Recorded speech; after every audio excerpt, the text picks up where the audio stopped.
Up, Rotogrinders, 5 o'clock East Coast on a Friday, weekend on layaway, big boy slate for MLB DFS, 12 games going down in Major League Baseball. For that reason, we're bringing up the heavy hitters when it comes to analysts.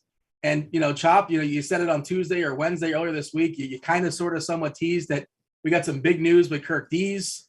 Kirk Dees was lurking in chat. I don't even know if he knew what the news was, but you're not the type to, the false promise. I believe you have something for the people that may or may not, may pay off. We'll see. I don't know. The chat will let us know if they're happy with your news, but I'm excited nonetheless. We have an excited Kirkwood who may have cracked a smile last night watching the Celtics.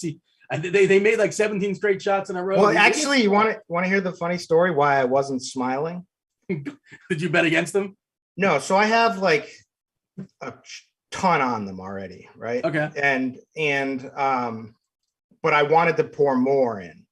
Yeah. And then my go-to bet friend, who was part of DK, and anything he says I listen to. He's like, no, they're gonna lose the first game. We're gonna wait to that, and then we pound them. Right. So I sat through last night's game like I didn't know what I really wanted. Like I wanted them kind of to lose, so I could get the good price, because I think they're going to win. I think they're the better team personally. And I think they match up like insanely well. So I really wasn't scared of this matchup, but I didn't go down and hit them harder now. So I kind of feel like I lost money last night, and so maybe they lose game 2 and then they get the line comes back and I go pound more, but that's how long have you been pounding for? Did you have Boston at like 25, 30-1, that kind of thing? I got them at 22-1. Okay. For the whole thing, never hedged or anything. I had some for the Eastern Conference champion. Got that. I hit them really hard in their first series against the Nets. I hit them really hard against their series against the Bucks. I hit them really hard again in the last series with the Heat, which was a pretty big sweat until the final game. And then I haven't hit them as hard yet for this. But it's been a great stimulus plan. Are they buying you a car? Are they buying you a house? What are the subjects? We're past the car. Oh, really? Well, like a Hyundai, maybe. I don't know. I don't know what kind of car. That's an economical, reasonable car. I mean, we won that against the Nets. Oh, so I'm saying. All right. Well, congratulations. And I really, you know what? The hedgers really should have got burned. How nervous were you on that Jimmy Butler 3? Of course I was burned, man. But you know what? I didn't like the way you handled it. You were a poor loser, I felt like on Twitter. Like going after the Boston fan base. Like you don't see me like tweeting about the Miami Heat fan base or anything like that. Like just leave it. And then you're like, oh, every Boston fan is an official now or hates complaining about officiating. You didn't see one. Worst. I didn't complain once about. I didn't say every, but who are you following? Who are these 3 people? Like the refs were terrible, but they also were pretty bad for the Heat at times too. I mean, they were just bad in general. The concept that the NBA somehow doesn't want the Celtics in the finals is hilarious. Oh, that everyone does. Oh, Scott Foster. Who does Scott Foster want? Chris Paul's 0-10. But then only with James Harden. Oh, and then it's Scott Foster, the extender. You know, it's he's called the extender. Is that on his Wikipedia? Yeah, then there's the narrative that they put him in to extend the series, right? So when a team is much better, so like the Heat will get this game because they want to make it go 7, or in game 7, then he's the guy who's going to do what the NBA wants. So whichever team has the bigger fan market base, whatever. It's all, you know. It's not the WWE. Like, do people realize that it's a different thing? I mean, Chop might have some views because some of his boys have other views. I know you might have some views with Scott Foster, no? I don't know enough about the situation. All I see is the stats, but I've always been a big, you know, you can bend the stats a lot of different ways kind of guy, so I don't really worry about it too much. But I mean, it's crazy though. It really is. It's, man, my camera's messed up, guys. Did I see? I feel like I saw this on Twitter, and maybe I misread it. But did I see Foster is 13-0? And I hate having a referee record versus a team. Isn't he 13-0 versus like Boston wins when he's reffing out there? Is that not correct? I saw that one. Okay, so I don't know if that's true or not. I didn't stat check that. I mean, I don't think it's true because I remember him being there for the Cleveland game when we lost. I was there when we lost. I'm pretty sure it was him when we lost to the Cavs when the first time we were there, when you know, with Jalen and Tatum against LeBron. It was just basically the Cavs and only LeBron, you know. But we lost that game 7, and I think he was officiating that. But you know, it could all just be a blur. Yeah, I don't remember. People look at the whole thing is just, and like, I'm not here to say Miami fans are great. If you said Miami fans they show up like, you know, a half hour after the game starts and they leave early and whatever. And there's some good ones and there's some bad ones. And that's how every fan base is, you know. I just think that, you know, there's, as a whole, generalization, some are better than others. I don't know Boston that high. And you guys are spoiled. So they're great. We win. And that's why that's why everyone hates us. And okay, so and okay, we had one bad apple. I mean, there's a ton of bad apples, and that's with every fan base. You know, sure. Whatever that the racial slur to what was it? Andrew he was on the Orioles, who was it? The outfielder? Adam Jones. That's but right. That's not an isolated incident historically. Yeah, I mean, well, I mean, I don't know. I've been to plenty of games. I've never encountered anything even close to something like that. But like, you know, are there a bunch of drunks in the stands sometimes? Yes. Yeah. They certainly don't fight as much as they do over at the Dodgers games. I'll tell you that much. Yeah. Again, there's good fan bases. There's good people and everything. And in my experience, Yankees are the worst of the worst. But like but you can't take my experience. You can't take my experience because I'm a Red Sox fan, you know, and so.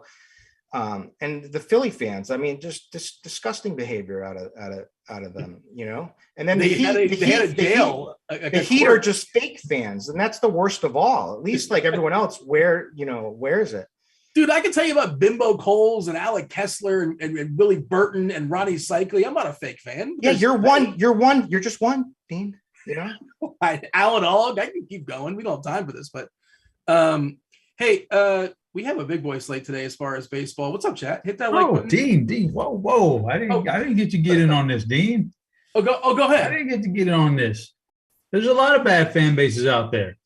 I think what a lot of people see with the Boston is I know you got all those incidents right there, but also I don't want to fire up my Twitter and see this stool president Portnoy guy with his cocky ass attitude. I don't like him very much.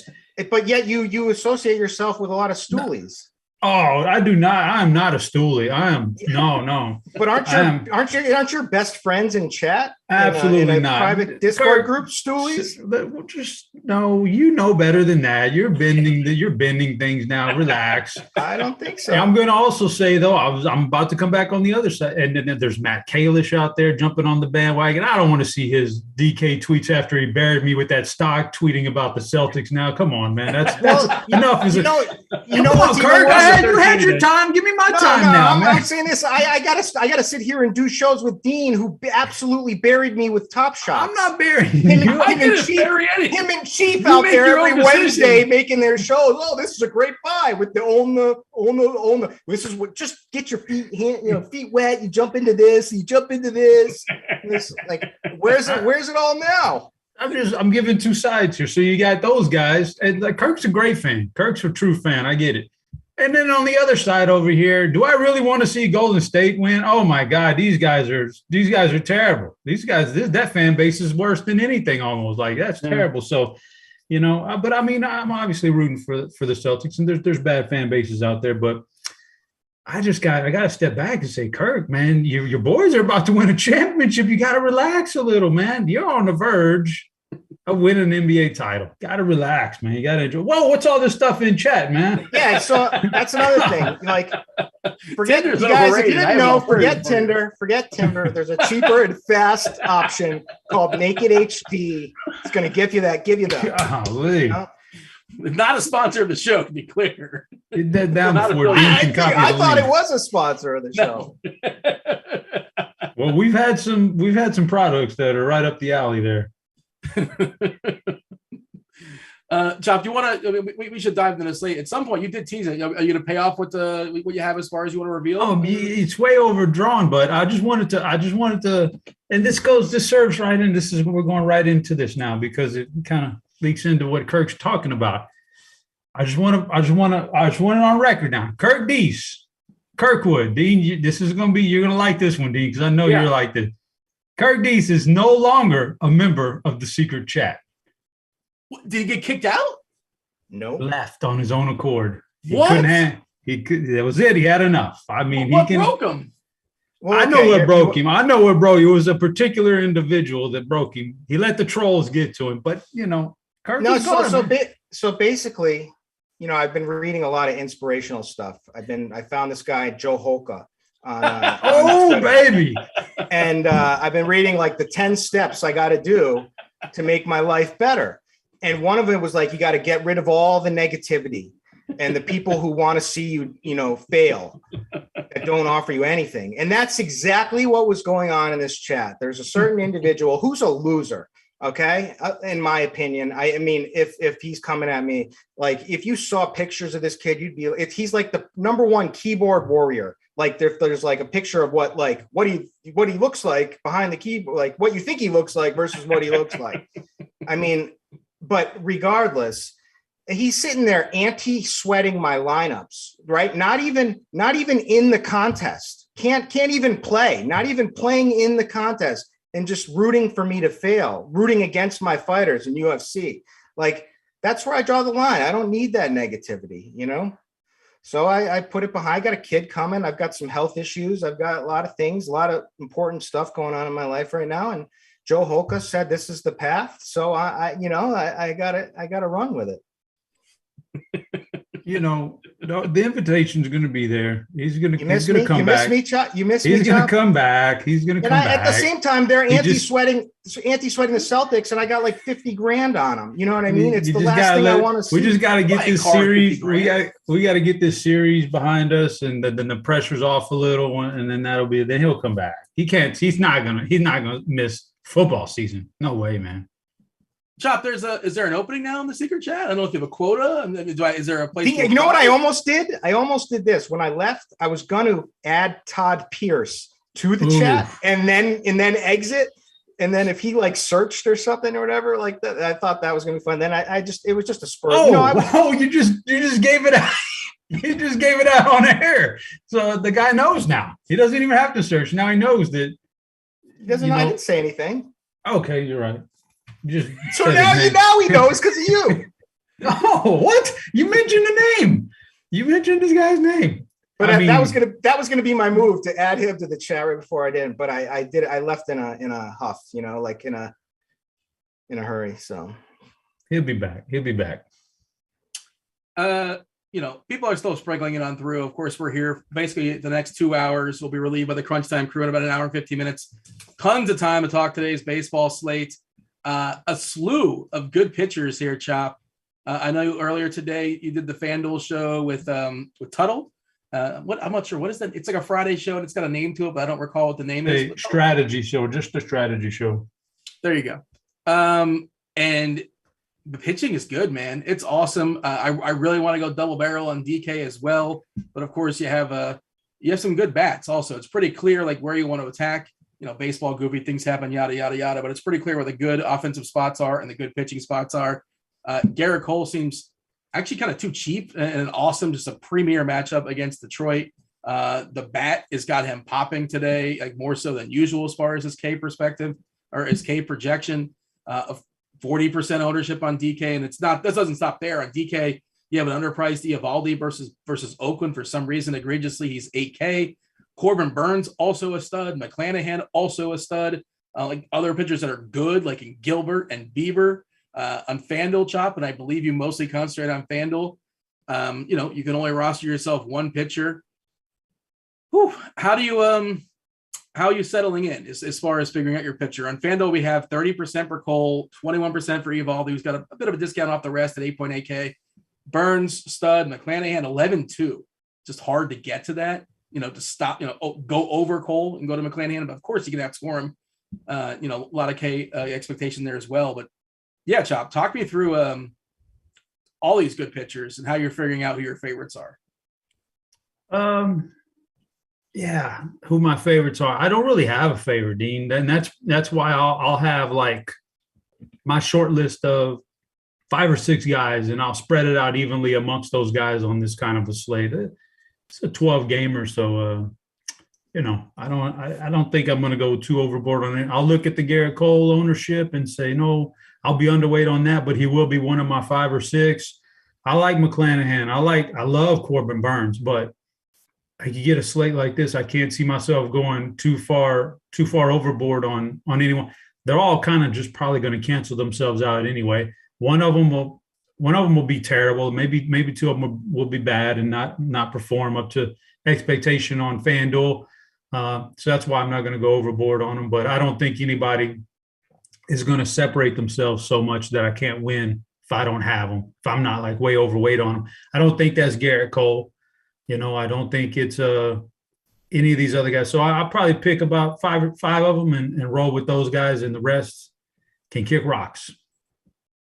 Your 5 are probably Cole, McClanahan, Burns, debating Eovaldi, Kikuchi. Logan Gilbert looks all right. And the one name I'm really thinking about is Zach Eflin.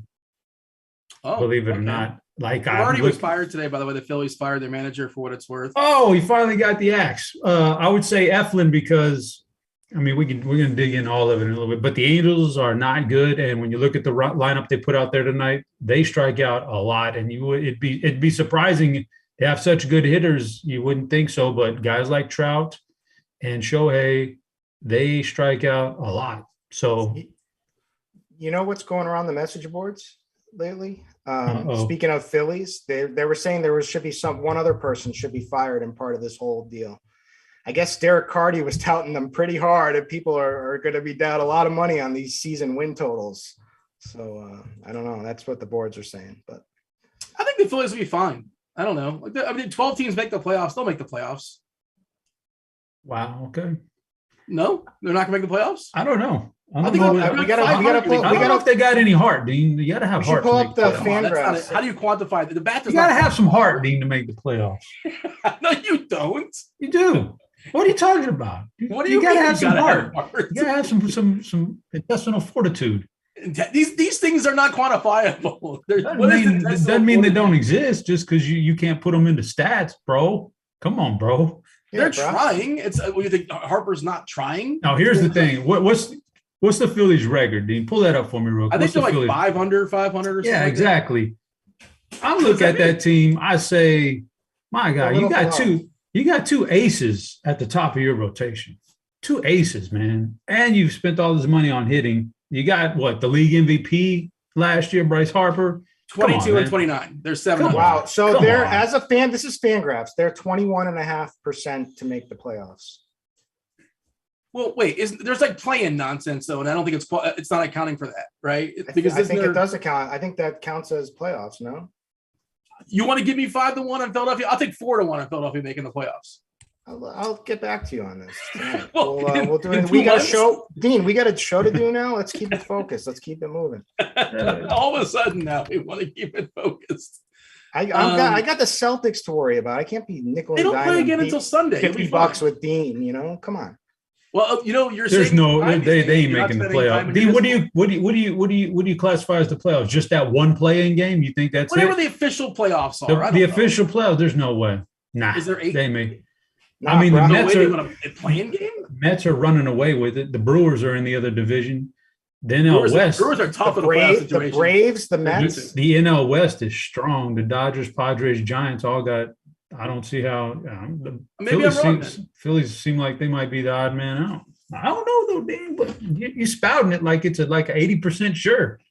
You're spouting today, brother. No, I'm not saying 80% sure. I said give me 4-1. That's the inverse. I'll take the 4-1. According to Fangraphs, it's 20% or something like that as far as them making the playoffs. Yeah, and the Cardinals are on fire as well too. I guess there's some good teams, but almost half the teams make it as far as the playoffs. All right. Yeah, Kirk Dees, your favorite pitchers today. There is a slew of them. Cole seems underpriced in my estimation. He's just, especially the matchup against Detroit, amongst all the aces today, he seems like the premier ace. Do you agree with that? I mean, yes, from the number standpoint, he's the top dog here. And it's really just comes down to matchup because the Tigers are 6th in K percentage, 30th in ISO. They just don't score many runs. They just don't do much of anything. They do much of anything besides strike out. However, you know, he got banged up pretty good by this Tiger team the last time they faced. So the BVP Chop might be out on this one. But I'm kind of with Chop. So if I can afford him, I want him, right? And in cash games, I want him, right? There's just the high ceiling with strikeouts here. And, you know, pitching has just been so all over the place that you kind of, you know, nothing gets you those nice points like a bunch of strikeouts. So I'm there, but that's savings to McClanahan. So I'm on board with McClanahan. I mean, just like love him. Yeah, love him. If we're looking at K rate this season, 36.3%, a 17% swinging strike rate. I mean, everything across the board, even lower walks than Cole, right? The only thing is now it's going to look like somewhat of a bad matchup against the White Sox, who are good at stereotypically for hitting left-handed pitching. But however, this White Sox lineup has not been hitting this season very much. And not only that, they're missing, you know, still without Tim Anderson, which is a big blow. It's not the same one. So it's not a lineup I'm scared of. And if he's on, I fully expect him to do well. So yes, AJ Pollock is looking pretty good right now and has historically hit left-handed pitching pretty good, but I'm not scared of AJ Pollock. And there are Ks, like you get down to Moncada and Berger, like those are just couple free Ks right there. And then I know you like Mendick, so I know it's a tough, you know, he's down at the bottom there, 26% K percentage. So I kind of consider him a strikeout there. So we've got a bunch of strikeouts in this lineup. And so I'm there. And then we got Corbin Burns against the Padres, who have been absolutely anemic, the Padres, right? Like they missed the tees. Yeah, exactly. And so if that's like money goes a long way tonight on offense. We've got a lot of good spots here with some priced up batters. Yes, there's ways to get down. And we saw Big T ship with the bottom of the Braves order there with the two guys. We got another 2K cheapie tonight, but so I don't know. I'm there. I love Eovaldi, you know, yeah, that's the Boston homer in me, but it's more with Oakland, you know, 7th in K percentage, 27th in ISO. I know Lip from chat is going to be beyond the A's and the Pirates. He's going to tell us in chat all night, but so we're there. Logan Gilbert, I like. I mean, there's a lot of ways, but who I'm probably going to end up playing tonight is Meryl Kelly, believe it or not. Because of salary, I presume? Salary, yes. And he has those moments where he goes off when his stuff is clicking well. So basically, in his last start, he got 5 Ks against the Dodgers, mind you. Did give up 7 hits. But the thing that was encouraging there is that his velocity ticked back up, which, you know, he started out pretty strong this season, and his velocity was up, and then it kind of tapered down, and now it was back up in his last start, so that's encouraging. And you know, his changeup was working really well earlier in the year, and it hasn't been. But I'm expecting him to be just fine against Pittsburgh, who's second in K. They strike out a ton. Not only are they just like the most anemic offense, but they strike out a ton. So they're second in K percentage against right-handed pitching. They're 26th in ISO. Projected lineup is 26.3% K percentage. So, you know, I'll roll I know pitching is tough tonight, and I may just kill me if like Pittsburgh just slaps him around and he gets BABIP. But I'm going to roll the dice and play Meryl Kelly and pair him up with either I'll go as low as Eovaldi or up as high as Cole or McClanahan and Burns. However I can get it for the bats that I like. Yeah, I like Kelly too. It's just a matter of like, I would have loved him yesterday if he was in yesterday's slate, but there's just a huge opportunity cost as far as pitchers. There's just so many, like, and I don't even think you mentioned in that Musgrove, like, who's also really good. Just this price is hard to make him playable as far as I can tell. He's the second most expensive guy on DK at 10.6. I believe he's like 10-ish on Fanduel as well. Yeah, 10.9. It's just really hard for me to get to Musgrove, but like certainly he can have an elite game as well. You mentioned Gilbert. I like him also, but kind of pricey. 10K on Fanduel, just really, really hard to justify. 8.6 on DK, more palatable. Just so many good pitchers to sort of run down. I like Dunning. Again, I would have loved him much more yesterday than today. I'm probably not going to get to him. I don't make enough lineups. And Kelly on DK is 6.8, which is a pretty solid price.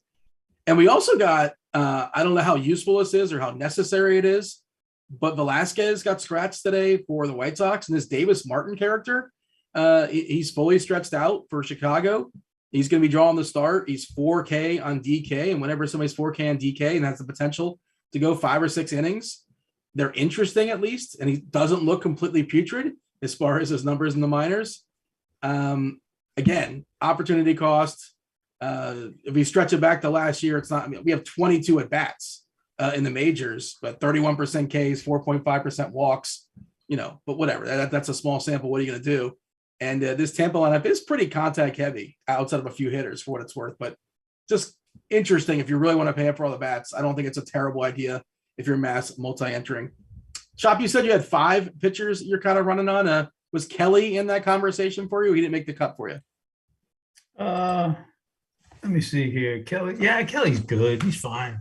I mean, 5 was a rough estimate. I haven't wiggled it down. I mean, Kelly's fine. Yeah, it's I like the matchup for him mainly. And I think Logan Gilbert's an option tonight for sure. I pull up his numbers, but yeah, I mean, Logan Gilbert's in the mix. I like the matchup for Shane Bieber too. Yeah, it's going to be tough to narrow him down, but that's why I can't go overboard on a guy like – I can't get behind Cole's ownership percentage being so high. One pitcher like that is just not in my wheelhouse. So I like several of these guys.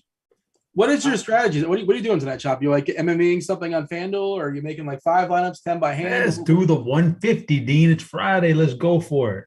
You're doing 150. You know, he just shipped this past week, and like nobody knows it. Like, what did he ship? He moves in silence, Chop. He's too hot. It's just, just a little wet the beak a little bit. 25K, right? Isn't that what happened? Yeah, just wet the beak. I don't like to disclose financials publicly. I mean, Gartiz is saying he won 50K already in the Celtics. So you guys have 2 different approaches. Well, no, I just rally or something like that. What's that? Remember? What was like the rally or like the? I don't know the names of. I don't know the names of them. There was a day they're calling the mustard. They had different nicknames for. I guess that was a Memorial Day, I suppose. But I'm on board in this with this kid with the Davis Martin. Davis Matic. Now I can't blame. Well, the problem is though, and again, like that means you're missing out on somebody else. But I think he should be okay. He throws like 93, 95 on the heater. He's got a slider that in that one start that because he came up for Giolito, I think. He has a slider that he threw 20%. He had a 50% swinging strike rate. So like, I got to assume I could dig into it more, but I got to assume like basically you just need like 93, 95 is perfectly fine. 96 is great in baseball, but like 93 to 95 is like a magic zone there. And then if you got to have the slider. Fastball slider can take you a lot of places. He also throws a curve and he's got a supposedly decent changeup. So, I mean, he's 4K. Why not? Let's do it and load up all the Braves or whoever, the Blue Jays, and let's go. By the way, 2K player for Texas, Creator player Josh Smith is leading off for them. He's like 6th or 7th in their organization as far as prospects, at least according to Fink. Well, no, this is according to MLB.com. This, it's also kind of fluid. Other stuff changes, but he does have a little bit of power, not a ton of power. But no, I looked into him today. He does not have much power. Zips has him for 216 at bats and 5 homers. That's like not a lot, but it's a pinch of power. AAA this year, he's got 4 homers and 190 at bats and 8 stolen bases. So more speed than power, but it's not a lot. You're right. But like you might have been looking at it where like you don't realize that it says like 2021 and like 3 or 4 different levels. If you add it all up, he had like 15 home runs in 2021. No, maybe. He's 2K. What do you want from the guy? I'm fine with him. Leading off, and he's got some speed. I just disagreed with the power. That's all. Because I looked into him to see what kind of power he had, and it wasn't much. But he's capable of potentially hitting a few homers. Yeah, and I mean, I don't like the matchup. I think Gilbert's pretty good too, but we're going to find a lot of good pitchers on this slate. As far as I can tell, just trying to dodge them can be a little bit tricky. Hey, Chop, when you're running your 150, are you just like Xing out some teams, or just like you? Absolutely. Okay, that's I've said this I think last week when I do the thing with Squirrel sometimes, and the strategy, and his strategy is like he's got to make sure he gets some stacks of the guys that you absolutely usually don't want. Like what's tonight? Pittsburgh. Baltimore against Shane Bieber, Pittsburgh against teams we don't want. He's going to make sure he gets, stacks from all those kind of weird teams, just because you never know. I am going to typically mark off over half the teams here, like well over half the teams. I'll just X them out altogether and say, you know what? I'll trust that nobody on those teams pulls a Travis d'Arnaud tonight and buries the slate. And if they don't, I can make up for anything else, and then maybe I'll have tonight's Travis d'Arnaud in my pool here, in my limited pool. So I'll cut it off a lot. Some people expand it, and they want to cover a lot of stacks. I don't. Giants have scratched La Stella, and they scratched Walton. That is an earlier game, like a 6:40 game. They also scratched their pitcher too, so they lost 3 players off that starting lineup when it came out earlier today. A's lineup just came out. It's bad. What's up? I was going to say, does that matter? I just kind of saw that news coming along, and I'm just still thinking about, somebody's playing like the showdown or something at 6:40. You never know, but you're right. It's not really relevant to our conversation. It's a good point. Let's see what else is worth acknowledging as far as the pitchers, because Dean, I'll say this. I want to throw my 2 cents in on this while we're here.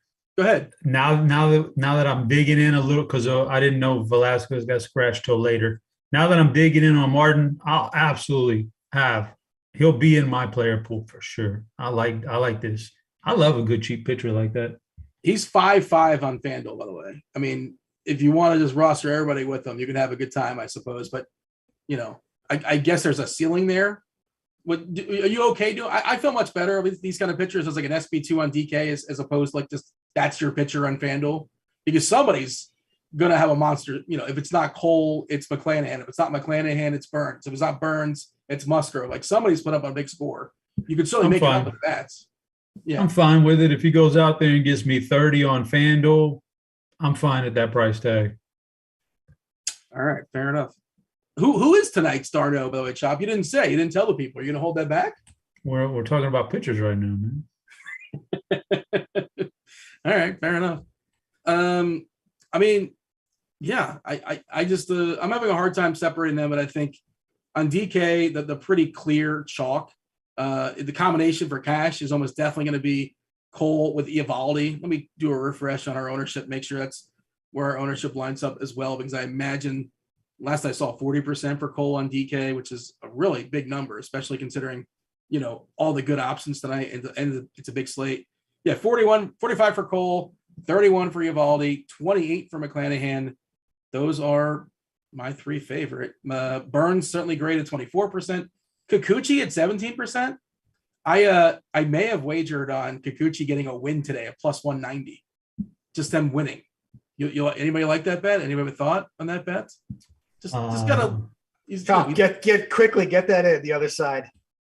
Oh, Dean. You'll be all right, Dean. You should be all right. Yeah, plus 190, man. I was looking at the first five, and I'm just like, well, wait a second. You just roster Kikuchi to win, you get such better odds. First five, you got to lay a half, and you got to win, but lay 155 or something like that. Didn't want that nonsense, but I kind of like, you're basically getting 2-1 on it. I thought that was a pretty good bet. You know what my biggest fear is right now? What's that? I bet the Celtics? No.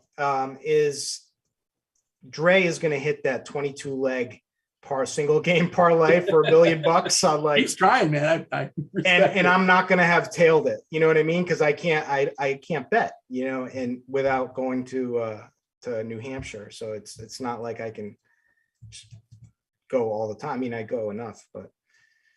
How far away is New Hampshire? Like 20 minutes? 35 minute drive. Yeah. Well.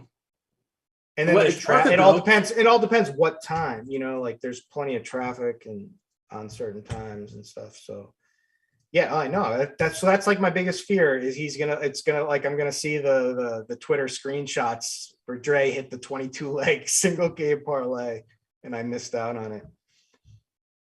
The chat's asking about freebies. There is one freebie today if you're playing PGA. The PGA Premium Discord channel is free. Go to rotogrinders.com/Discord. Find the PGA channel that is free. Of course, there are always some free channels. Cheap's Prop Shop is free. Feel free to jump in there whenever you want. Several other free channels and some that are premium as well. But check out the PGA Discord channel. Yeah. The PGA Discord channel, you're right. I just thought of something when you said Chiefs Prop Shop. I don't know. I just thought of something. Yeah.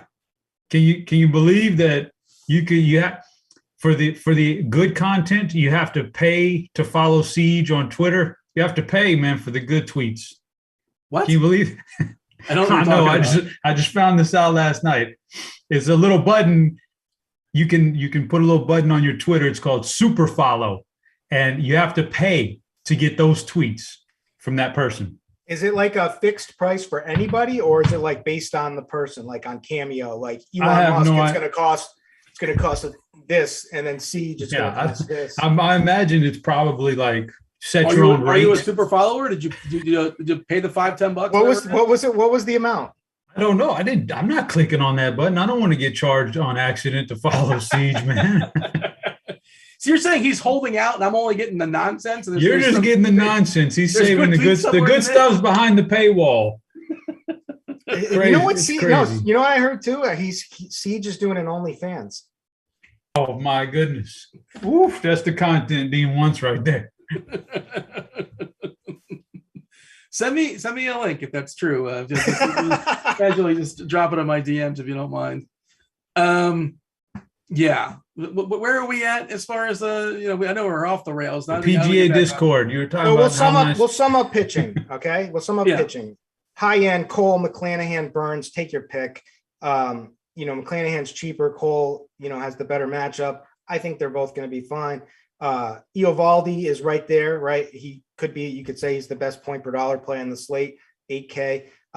Then you got other guys. We never talked about Bieber, but Bieber's velocity problems have been an issue and his Ks aren't where they used to be, but this is a good match against the O's. Then there's like cheap guys like Kikuchi, Meryl Kelly, Urquidy, if you want to go that route and pair him with one of the studs. And then we got the super cheap one with Davis Martin, who I think we're on board with late. So that's pitching. We can move it on over to hitting. You see Andre is in chat. I believe he's going to be on the premium show shortly. He's talking about how he's putting his final touches on the MLB winner. This is the winner tonight. As a single game parlay. I hope it isn't, because I can't get there. Hey, you know what? I'm rooting for, you're rooting against. You're right. I agree. I agree. You know what it is? I got to just get a piece of Andre. That's what I got to do. I got to buy a piece from him. So, according to the chat, apparently it's $5 a month to be a super follower. I don't know. By the way, not for nothing, and I'm not the right person to be saying this, but Kirk, you guys should both be better at Twitter. You're much better, like, verbally. Why are your tweets not that great? Job. I mean, every once in a while. Whoa, Kirk, you took a shot. No, both of you guys. You should both be better. No. Dean, so personally, I think you're bad at Twitter. You're just on your high horse because you do these rankings. I'm not on a high horse. Supposedly you're great at vegetables. all your fruits and veggies. But I take offense at that. Like, I tweet when and what I want, and that's the way it is. Some of my stuff is in private chat, is hilarious. I also, Chop and I. That's what I want to see. Chop and I are both behind this. We both manage the CPC Twitter, which we've let go down a little bit. We only busted out in special things, but that we had it rocking then. Right? I'll be a super follower. Some of the greatest tweets ever came out of CPC, the Corona Poker Club, if anybody hasn't followed. Do I have to sub to your Discord like $10 a month to get the good tweets? Because I'll do it. I want to see what I'm missing out on. That's all. And Chop is actually he's economical with his tweets, but he usually fires off some good. I'll give him that, but he goes away for a week. The problem is here, Dean. I used to tweet a lot. It's good stuff, but man, just the toxicity out there sometimes, man, it's rough, man. Yeah, I understand. But Elon's going to clean it up, and now we got super followers. I got to get back in the game. I had one of the all-time tweets. It was Siege. It was when Bob Kraft got busted for the spa, and I said the authorities were looking for I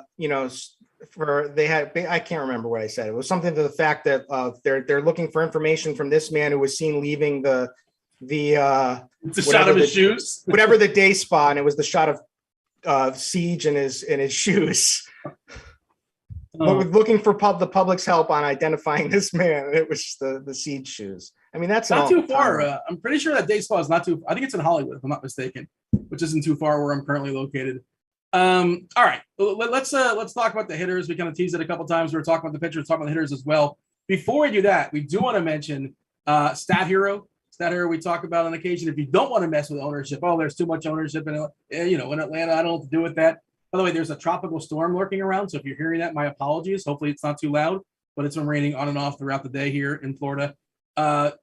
So Stat Hero, it's a different platform as far as no salary cap. It's just you're playing against the house. You're not playing against Curtis. You're not playing against Chopper. You're playing against the house and the house only. You participate in a head-to-head style contest where, Stat Hero is going to provide their lineup. You got to take it down. You got to beat them.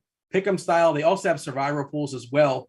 If you use the promo code Grinders, GRINDERS, you get a 50% deposit bonus up to $250. Again, that's Grinders and Curtis. No, not Curtis. Chopper, you made a lineup. You're going to help the people take down the bank here at Stat Hero. What do you have for them? It's not a lineup, Dean. It's not a lineup. I did a pick 'em, but they do have the head-to-head, make your own lineup against their lineup, which you can see their stuff. And they got the survivor. Like, this is a pick 'em where you're going down and they have two different lineups. You just pick one, the one you think is going to win.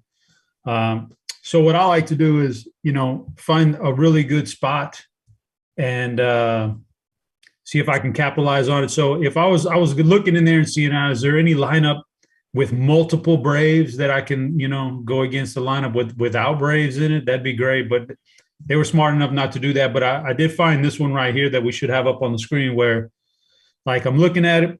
So there's a Brave in my lineup. There's a Brave in their lineup. I like mine better, Acuna over Olsen, right? So I'll take that matchup. I'll just look at it in matchups, right? Then we each have a Dodger. They took Trey Turner. I got Mookie Betts in that line. I'll take, okay, I like Betts over Turner and Acuna over Olsen, so I'm good there. And then Buxton Soto was the last one on each side. I think those guys kind of cancel out. So I feel real good about Acuna, Betts, and Buxton over Olsen, Turner, and Soto. So that's the one I played tonight. But, there's like a multitude of those different pick'ems you can choose from. And Yeah, that's kind of like what I like to do is I like to compare who's their best against what's the best in this lineup versus the best in this lineup. Okay, I like this one better. If I can see some definitive edges there in the best, in the second best, and the third best, then that's what I like to play. So that's what I did today. By the way, I talked about Andre being on the premium show as well as Andre. You get chief meteorologist Kevin Roth. Nothing scary last I saw as far as the weather. Going to take a peek. But as far as I saw last, it was all basically green. Precipitation likely not going to be a scenario going down tonight. But Keith did write an article today for Scores and Odds. Let's go ahead and give to the people for free. He's got 3 pitching props. If you're into such things, that is a freebie. He'll be on later. And hopefully these numbers have not changed too much, because on the surface, what I'm looking at, I like all 3 of those actually. Got a little bit of juice, but I feel like they're winners. At least 2 out of 3. We'll meatloaf it. Sure, why not? Kirkies, give me your favorite stacks tonight. I suppose. What is your stand as far as Atlanta when you factor in the ownership? They have a team total like nobody else. We saw Coors did its thing last night. Doesn't necessarily mean it's going to do its thing again tonight.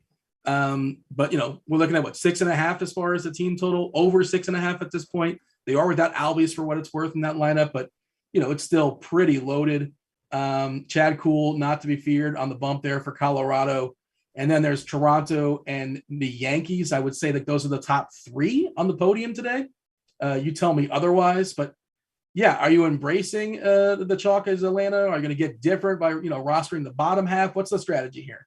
I'm embracing it. I think it's good chalk. I always embrace good chalk. I also play teams that aren't chalk. So, last night, and I hate to keep saying it, but Big T won some money last night, and he tweeted out, just take what it gives you. The slate gave you some free bats there in Atlanta, and he did an Atlanta stack and he paid up for pitching, but he used the bottom of the order. So there's ways to still do it and ship it. And you could do the same exact thing tonight. And it made sense. We all got honed in on this kid who was absolutely horrendous, right? To save money and get all these big bats.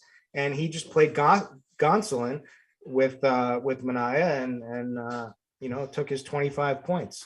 But, so I'm on board. Atlanta's my number 1 stack tonight, and in single entry stuff, I'm going to have some version of Atlanta bats in my lineup. Yeah, I did it not to the same success as Big T last night, but I did finish 3rd or 4th in the slam. And I just they had the Marlins, so Sandy Alcantara, the most underrated pitcher in baseball, I think, just such a stud. And he was expensive, so the Atlanta cheapies kind of helped me get there. I had a 4-man Atlantic stack with at least 2 of the cheapies. Unfortunately, no Darno, but we still had a nice little night with that.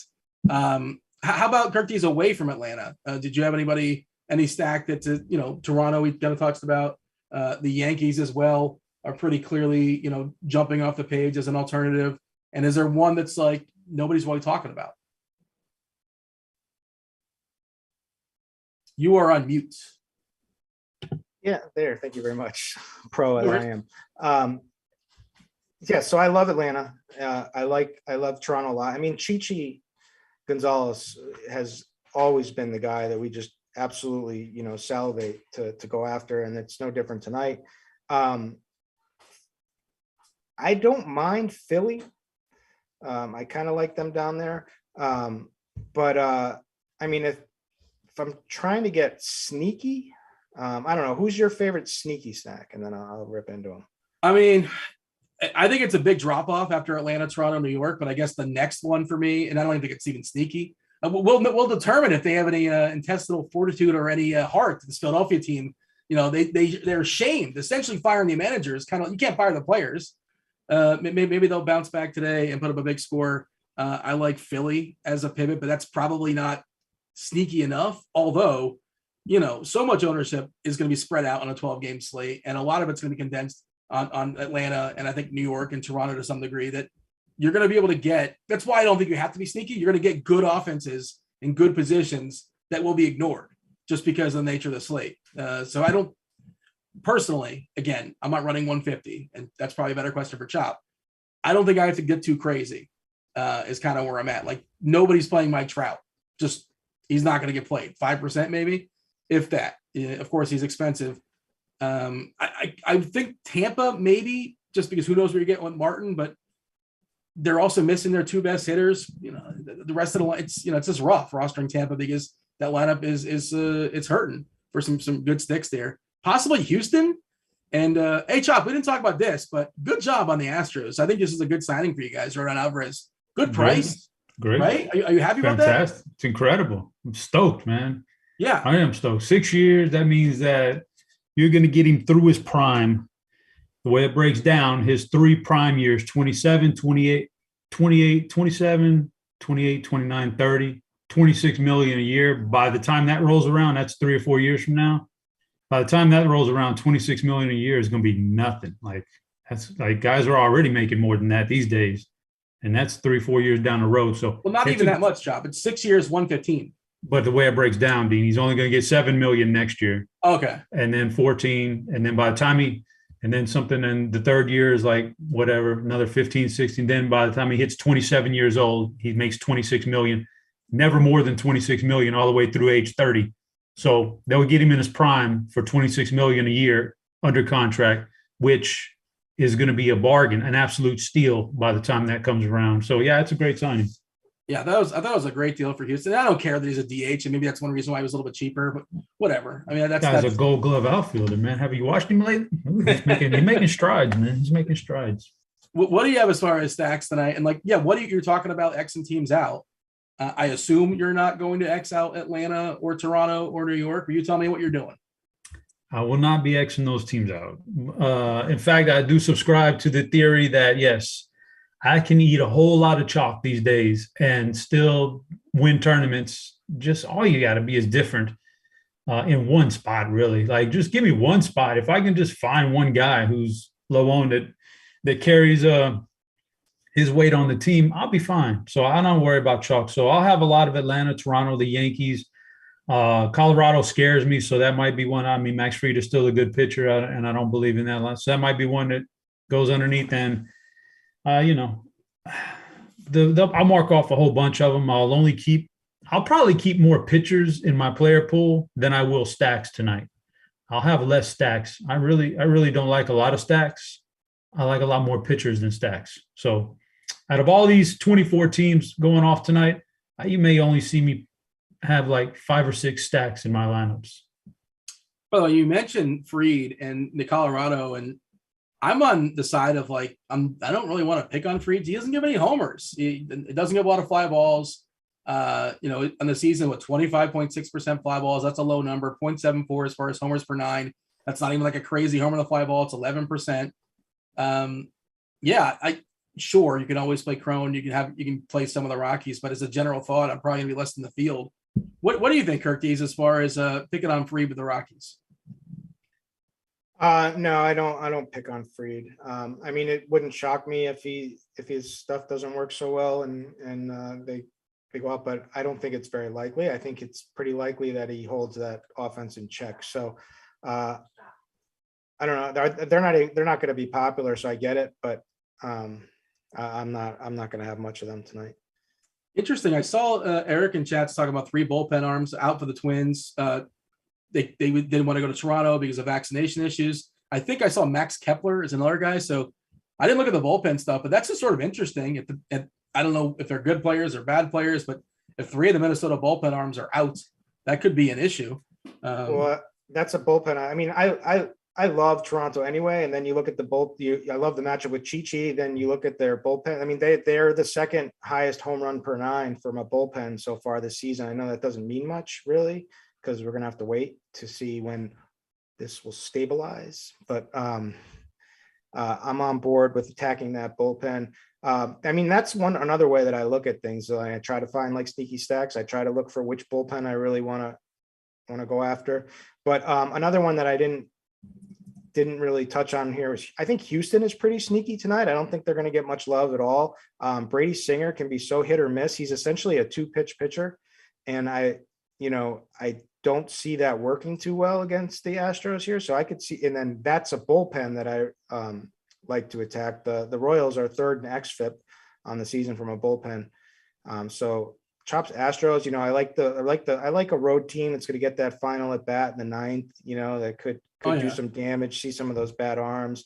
It's pretty hot there too. It's 80 degrees with a a small wind, about 6 mile per hour wind going out to left field. So my dew point system has this at a humidity of 46 degrees. So it's almost at a key critical level. So it's saying it moderately likes this spot from a weather standpoint. I didn't check your dew point system. You're saying, yeah, this is my dew point model. I haven't checked Roth, so I'll pull that up right now. Let me see what it says. 11.2% increase in home runs. It says 113 sample.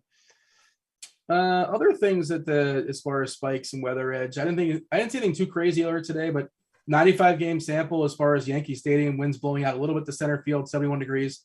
But we see a bump in homers at 17% and a bump in runs at 21%, which is a pretty big number. Kind of a spike in KC and homers as well at 14%. I don't think there's anything else too.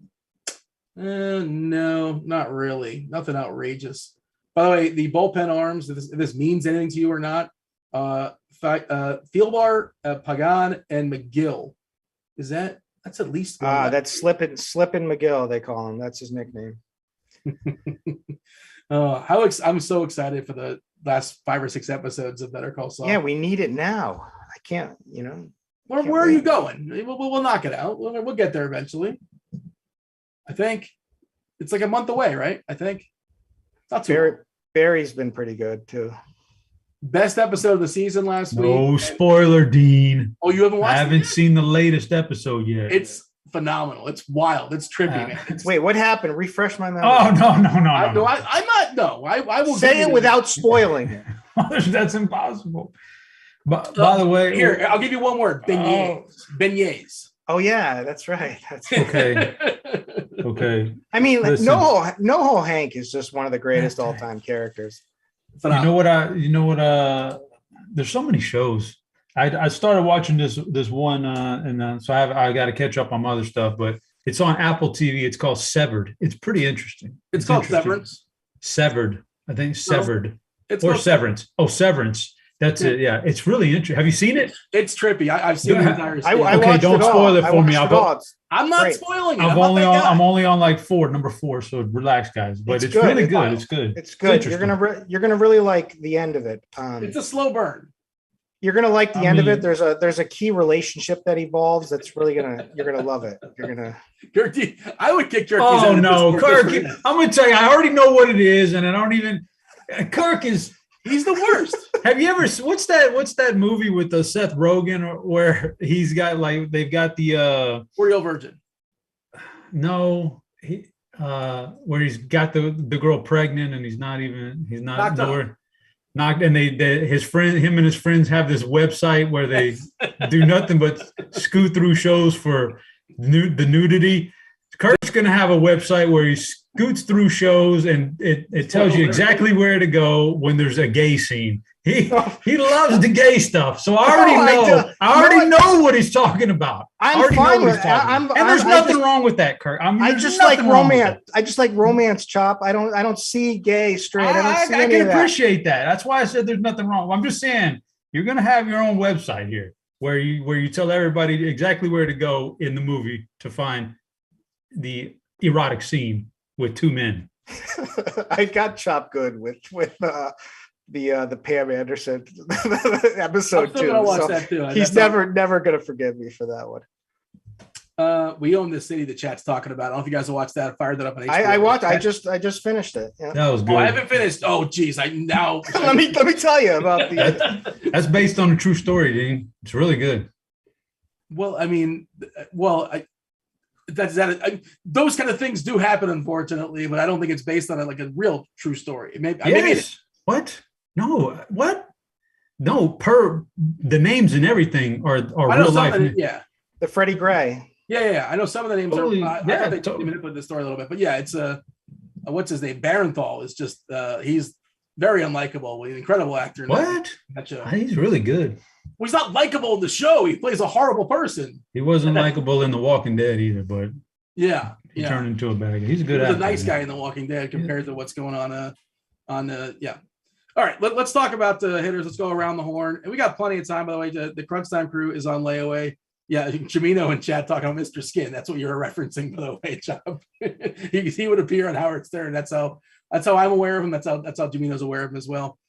He had his ridiculous awards. All right, let's not go down that rabbit hole. But hey, we're gonna go around the horn, give our favorite plays position by position. We're gonna do it, and then the Crunch Time crew, they're gonna do it as well when they come in. Chief meteorologist Kevin Roth around 6:30. Tell you what's going on weather-wise, if anything is lurking. You got Keith, you got Andre. Right now, we got Chop and Kirk D's. By the way, Kirk, somebody in chat just said that Sal Perez is $9 on Yahoo. Your kid correct, Yahoo. Man. That seems egregious. $2 a yeah, month. It's dumb. It's just kind of a free. I mean, he's gonna be like 100% owned. There's gonna be like one somebody who hand builds a lineup who didn't play him, But yeah, he's gonna be in your main lineup almost like definitely. I mean, I can't imagine he wouldn't be. Yeah. Otherwise, like on DK and on Fanduel, where Sal Perez is not completely egregiously priced, who do you like as far as catcher this evening? Okay, so catcher, I mean, first of all, well, obviously Darnold, although he'll probably bust tonight after what he did yesterday. But who's just been raking? Who's that? Well, Danny Jansen. Limited plate appearances, 50, but coming into today with the top ISO in Major League Baseball and just 50 plate appearances. I mean, he's just crushing right now with close to 50% hard contact. I'm on board. I like him. I love the matchup. He's not cheap, right? Though. He's like 4 or 5. No, yeah, but I like I said, I'm gonna be paying down for one of these guys, whether it's Meryl Kelly and Davis. Yeah, so I like him. I mean, if we need to go cheap, I mean, Melendez is another guy against Urquidy, who, I mean, Melendez looks pretty good at the plate. You're getting an outfielder, in your catch-up spot, in a good outfielder. He's got some pop for sure. Nice left-handed bat. So I like him. Mejia against the White Sox, I could get behind for cheaper at 3,500. Trying to see Cal. I mean, if you really have to go on Cal Raleigh at 2,900, who's been touting him a lot? Stevie from the Morning Grind. Just so you know that I listen to that. He's been on Cal Raleigh a lot. When do you listen? Like 1 o'clock in the morning, or like when you wake up? What your schedule is? When I wake up, Dean. Okay, because they recorded late and it's posted late. Yeah. Let's see here. I don't know. Dalton Varsho obviously is probably one of the top bats here. So it's Varsho, Jansen, Darnold are the high end guys. Salvador Perez, you have to play on Yahoo, but you can play him here too as well. He's 4,800. Melendez, and then Mejia for a little bit cheaper. And then do we have a really like a bottom feeder? What's the cheapest catcher? I'm looking for one, and there really isn't one. Yeah, it's like 2,900. It feels like. Let's see. If Nito cracks the lineup, but I mean, he's not really good. He's 2.5. He's projected to crack it, but Austin Hedges? Jeffers is 2.9 against Kikuchi. They're starting both catchers. Sanchez is 4.4. Maybe it's Jeffers, but like it's not good. Whatever it is, it's not good. You're just hoping to get lucky. Trevino and the Yankee stack maybe against Elvin Rodriguez, who probably shouldn't be in the majors right now. What do you have, Chop, as far as catchers? He's pretty good. Who? Elvin Rodriguez? Yeah. No. Okay. Elvin? Yeah. Okay. Yeah, covered a lot of them. Darno, obviously. Varsho's always going to get the big projection from the bat. And I was going to say the cheap one, Ryan Jeffers, is $2,100 on FanDuel. That's the cheap one if you were going to go very bottom. But I don't have to play a catcher on FanDuel, so. Chop, is Minnesota getting the X treatment or no X treatment against Kikuchi? Yes, they are. Yeah, interesting. And you don't say you're not going to give like a one off to Buxton or a one off to Sanchez. You just X them all out. I won't hold it. It comes on a team by team basis, but I'll X out the whole team. Then I'll go back and look at who I X'd out in totality, like all the players I X'd out. And I'll start looking and say, well, does this guy have any individual merit? And if he does, I'll put it in. And I might add like 4 or 5 superstars back to the pool, but it's not very many. So Kirk D's first base on DK is really tough. There's no utility spot. You got a ridiculous price on Matt Olson in Coors Field at 4.7. He should be probably $6K. against Cool. Vladdy has never been cheaper, to my knowledge, at 4.3K on DK. That's an egregious price for facing Chichi Gonzalez, this is his first start in the majors this year. He's been okay in the minors for what it's worth, but he got a space school. He punched in last year for the Rockies. I think Toronto's with the second highest team total on the board. 4.3 for Vladdy is just like silly. Rizzo is 4.4. I don't know why, but he is. That seems too cheap versus Elvin. Got that short porch down right field line. Matt Carpenter, you can't throw Matt Carpenter in the power of the stash at third base, but he's 3.3 as well. And then you're going to have guys like Alonso and Crone and Hoskins and Freeman that like aren't played, because those first three especially have seemed really strong to me, especially when you consider the price. So how are you handling that at first? Because it's really good. I can't play Matt Carpenter. I've got too much baggage with this guy. And he's very due. For years. Remember, Cheese loved this guy. This was Cheese's favorite hitter. Like when I was first learning DFS, and then like I got in late and the crash of Matt Carpenter happened. The shift just ruined him. Like in all of his metrics, all the Stackhouse were just so poor for forever. And then all of a sudden he goes to Yankees and he hits 2 home runs in the last couple of days. Grew a mustache also. Don't let's got to factor that in too. Well, I don't think he grew a mustache. I think he already had the mustache. He just had a beard and he shaved. That's fair. What happened? Correct. Yeah. So I think it was the same stash. It does look cool. It's a cool mustache. But I can't do it. So a guy I like is Jared Walsh tonight. Obviously I like all the guys you said. Vlad is like my number one play. Matt Olson, absolutely number one. Those are the 2 top. Then Rizzo is right there. Ohtani, I like. And then the guy that just below there at 4K is Jared Walsh. I think is a really good chance to slam one out tonight. What do you think, Chop? Because again, you have more versatility playing on FanDuel as far as first baseman, some multi-position eligibility. Some you can obviously just double down at first and throw some of the utility spot. Who are some of your favorites? I assume you like some of those names. Olson, Big Pete Alonso, Anthony Rizzo. I like them all. And then sprinkle of some of those other guys that was already mentioned. But I think those are my big 3 right there. And those are my big 3. And who was responsible for the tooth thing on Wikipedia? Do we know? Was that something going on in your Discord? You guys having a good time? So Dean, this is what happened. Yeah. I don't know how it got there, but it got there. And it was finally recognized this man's nickname, Patty the Tooth. And then you had to go in and start changing it to put the brain. The brain. I'll say this much. It wasn't Dean, because I know who it was. Yeah, but I'm not saying. All heroes wear capes. Somebody it wasn't Dean. It was you, Chop? Why would I change the nickname I gave him? So who did it? I got a DM and they said, haha, I changed it to the. I know who did it, but this I'm not. This person didn't DM me though. Why am I not in on it? Why would you not let me know? I don't think this person because I was in a battle. I did this. I did this about 100 different times until I got banned from Wikipedia, going back and forth from the brain to the tooth to the brain to the tooth. Jeez. I've never done it before. I didn't know like any individual can just change Wikipedia just on a whim. I didn't know that either. So I'm a little leery now about the Wikipedia information. If anybody can just go in there and change it like that with no credentials. We got TJ Zwarich in chat saying Springer Dinger. That's going to lead off the game. I don't know if that's do we hit a like goal? Do hit that like button. Do subscribe. Do turn on those notifications. TJ's not going to be on later to give out his Spidey bombs and things of that sort, but maybe he'll be lurking in chat and give out a couple more dongs for the people. But there's a freebie, I suppose. But yeah, hit that. We don't want to grovel. We don't want to beg. Just hit the like. We appreciate it. It keeps the proverbial lights on. But yeah, I want to know who did that, Chop, I guess. But whoever it was, thank you.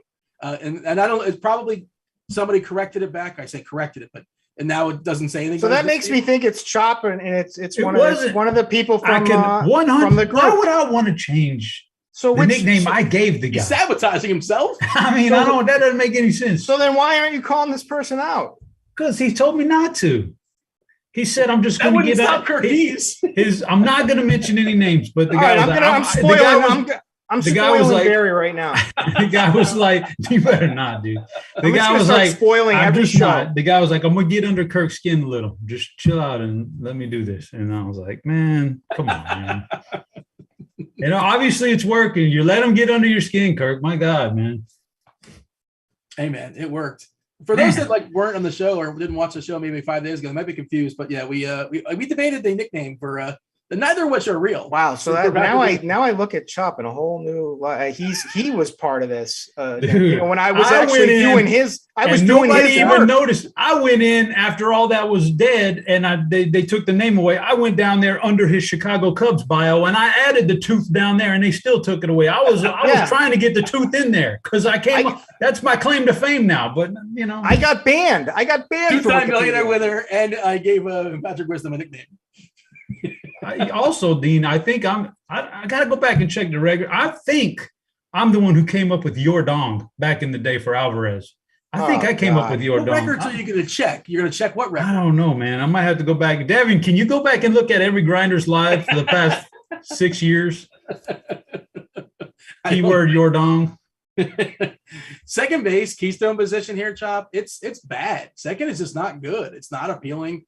Espinal looked like an interesting punt. He kind of tumbled in the lineup, so he's not as appealing. Of course, you can still roll him out there. The absence of Ozzy Albies and Gleyber Torres.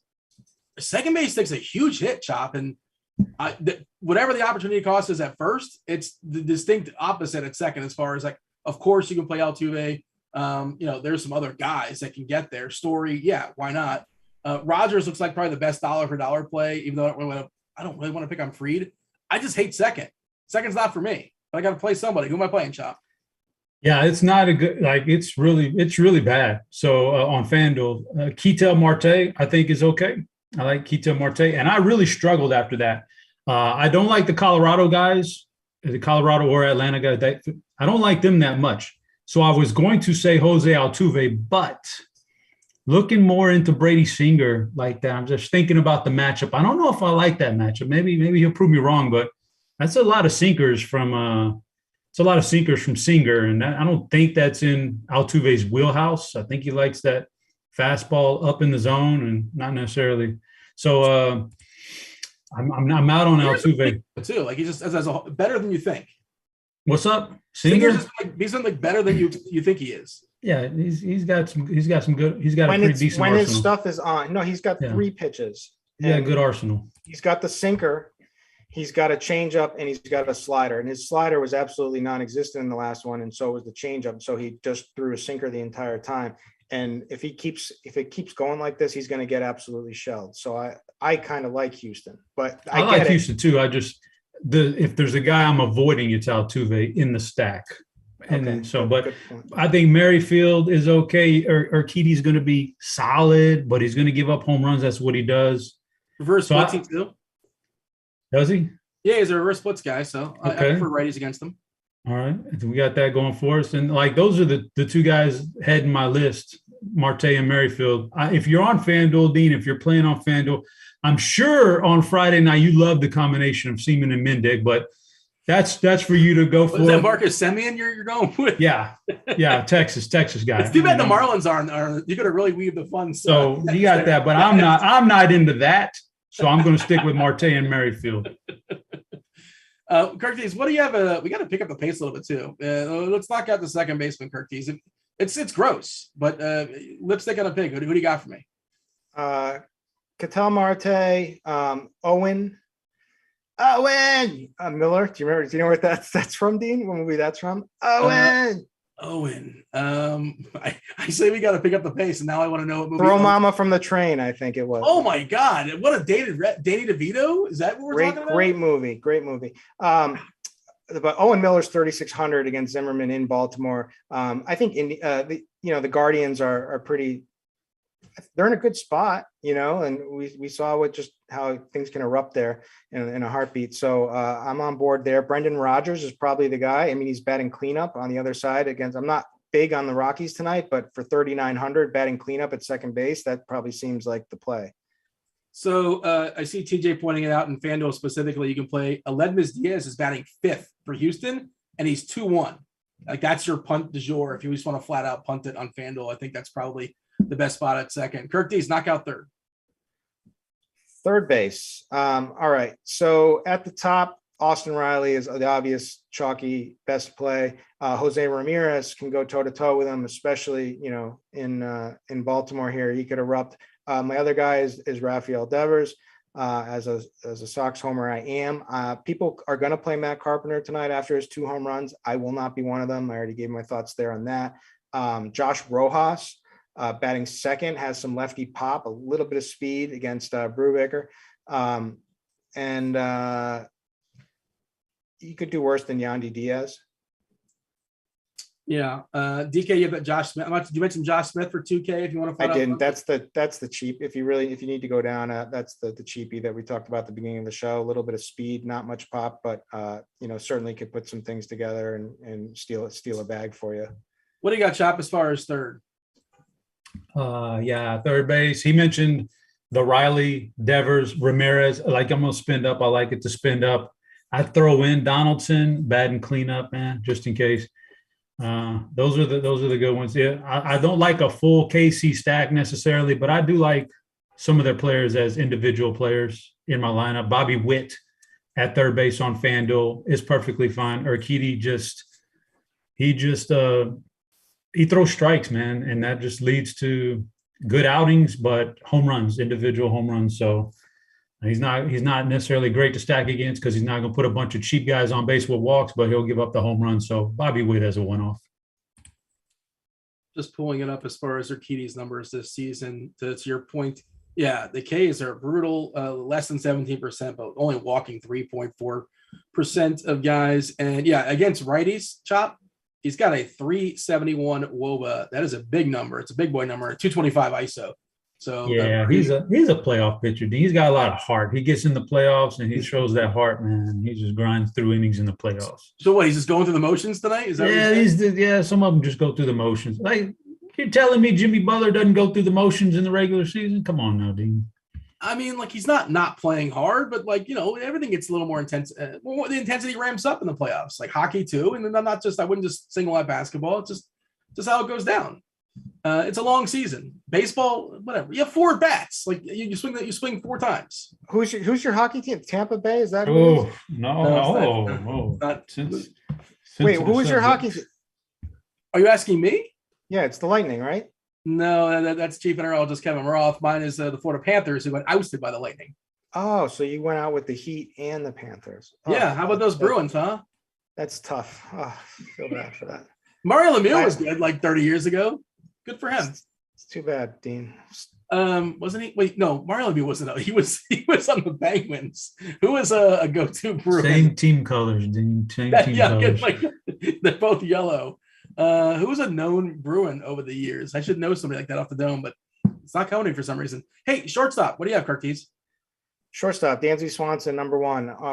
Rosario, number 2. Bo Bichette, number 3. Rosario only number 2 because he's a little cheaper. Bobby Witt Jr. is shortstop eligible. Corey Seager against Gilbert and a suspect Seattle bullpen. And, you know, they keep playing JP Crawford in cleanup, and he did homer the other day. Crazy. But he's fine at 4,100. A guy I like that's kind of sneaky down towards the bottom of the order is Jeremy Chops Boy Pena. I think this kid's good. I think he's legit and has speed and pop. So there, and you can play Xander. That's it. I should have went to the star, I guess co-star, or it appeared in 2 scenes, Dumb and Dumber. Cam Neely. Remember Cam Neely? He's in a couple scenes of Dumb and Dumber for the kids. As famous Boston Bruin. Chop, shortstop? Yep.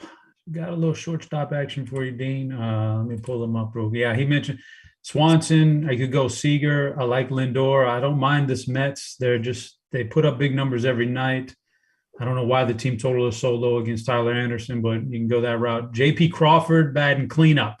I don't know what's going on there, but I'll take the good position and a good price tag. And I was going to mention Jeremy Pena. I do like Pena. You know, his main issue is he chases so much right now, being his first year in the majors. But Brady Singer, if he's going to come at you with the sinker and the changeup, he doesn't get very many chases, swings and misses. So I think this could be a good Pena night. Let's jump to the outfield, especially on DK. I think there's 5 Braves that are outfield eligible I would imagine all 5 of them grab a fair bit of ownership. I'm pulling up our ownership now. Let's see. Acuna number 1, Ozuna number 2, Arcia number 4, Duvall like number 6, and Harris like number 7. Harris and Duvall essentially minimum 2.5 and 2.4. That's DK prices, not Fanduel prices, but their Fanduel prices are also basically the same as that. Atlanta just, if you hit optimal buttons, if that's your thing, they're just filling in the outfield a whole bunch. And obviously there's a plethora of good places to go outside of Atlanta. Chop, what are your thoughts as far as outfielders tonight? And start with the Braves and work out. Yeah, Acuna is going to be the most popular guy in any format tonight, I would imagine. So you got that going for you. I'm not going to mention all the other ones in this game. The game, it's fine. I think Judge is a fine piece. Jordan, after the big contract extension or contract, I think he's fine. Marte against Anderson again, lefty. Marte's been pretty good this year. Part of a good Mets lineup. I like Marte. A little bit off the radar. I'm going to stick with the Kansas City theme. Andrew Benintendi. Somebody's going to hit a home run for KC. I might as well try to take a shot at it. Benintendi, and I'm going to go back to my boy. I keep playing him. He's really good. Julio Rodriguez against Dane Dunning. I can go that route. He's good, man. Oscar Gonzalez is an interesting punt if you're looking for a punt on Cleveland in the outfield, basically a pivot away from the Atlanta guys. By the way, you guys are talking about why the Mets might have a low team total, possibly because Lindor might not play again tonight. Ironic, and Lindor slammed his finger in a door. You ever done that, Dean? Yeah, it's not fun. Yeah, that is not good times.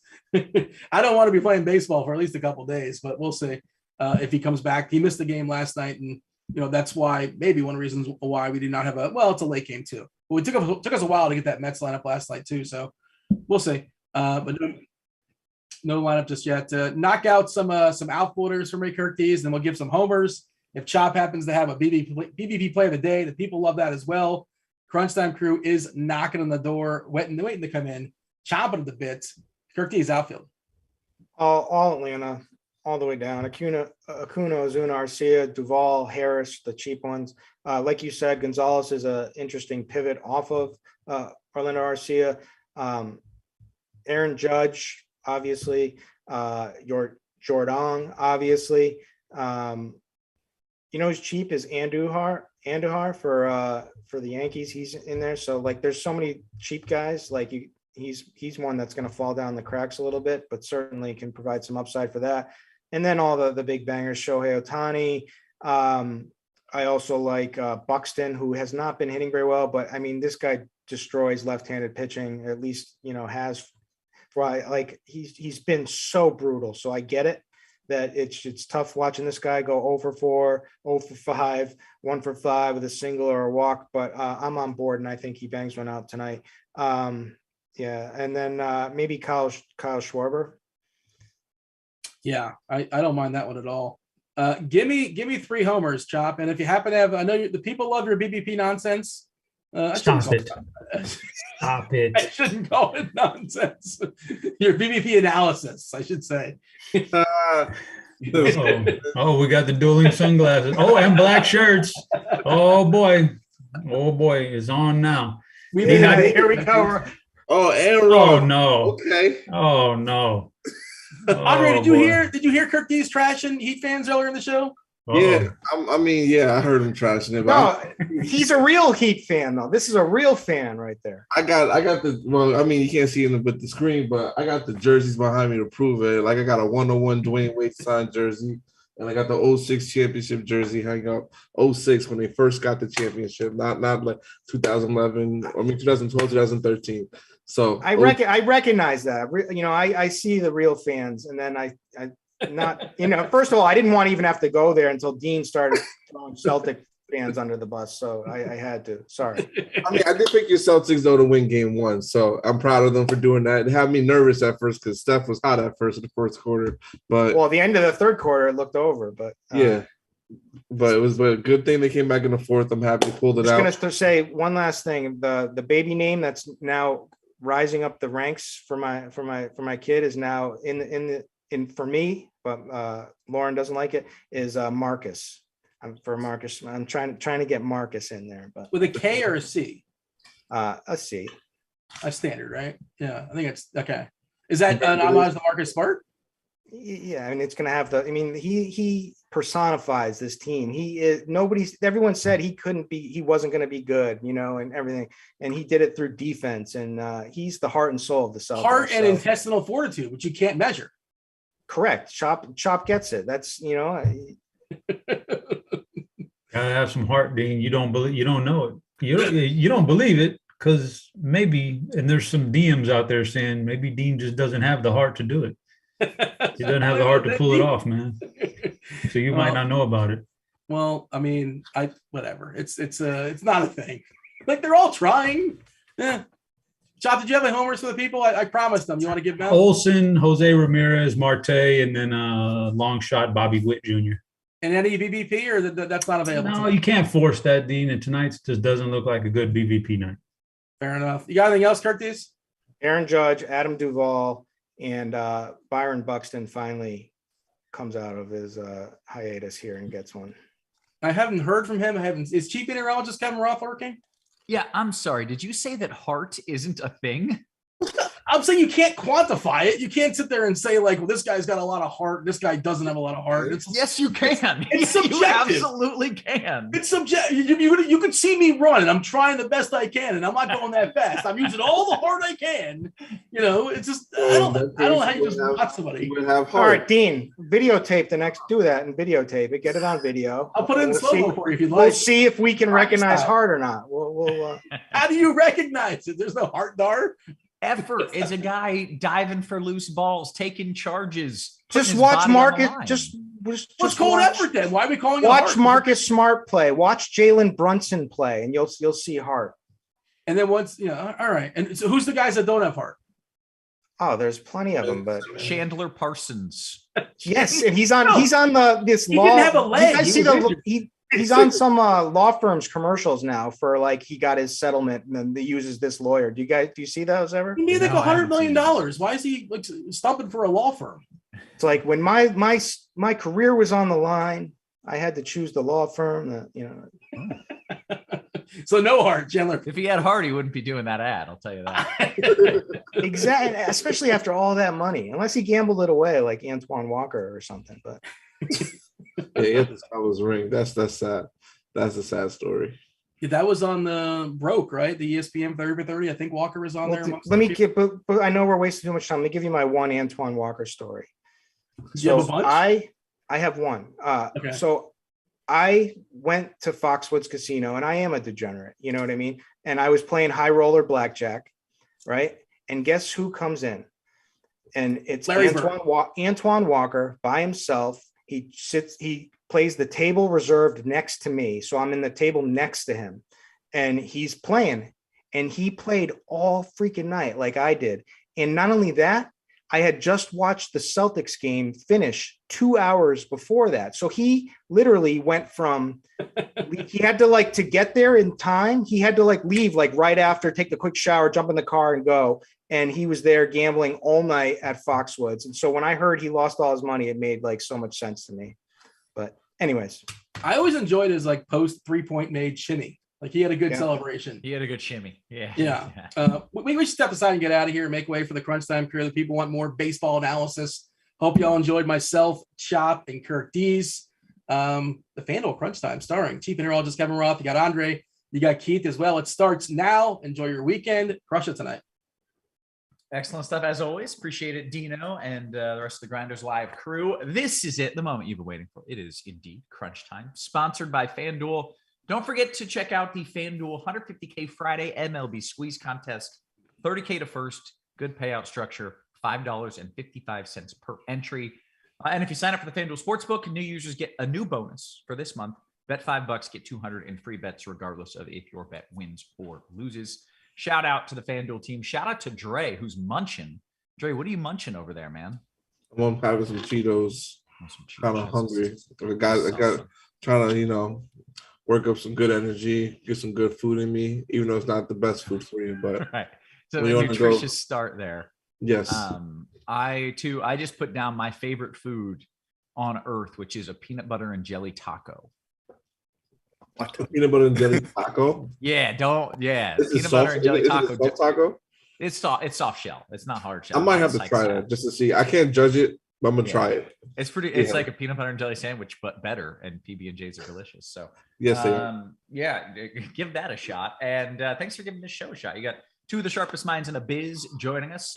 One, it is Keith Eyster, aka the Iceman, joining us. Ice, how you doing?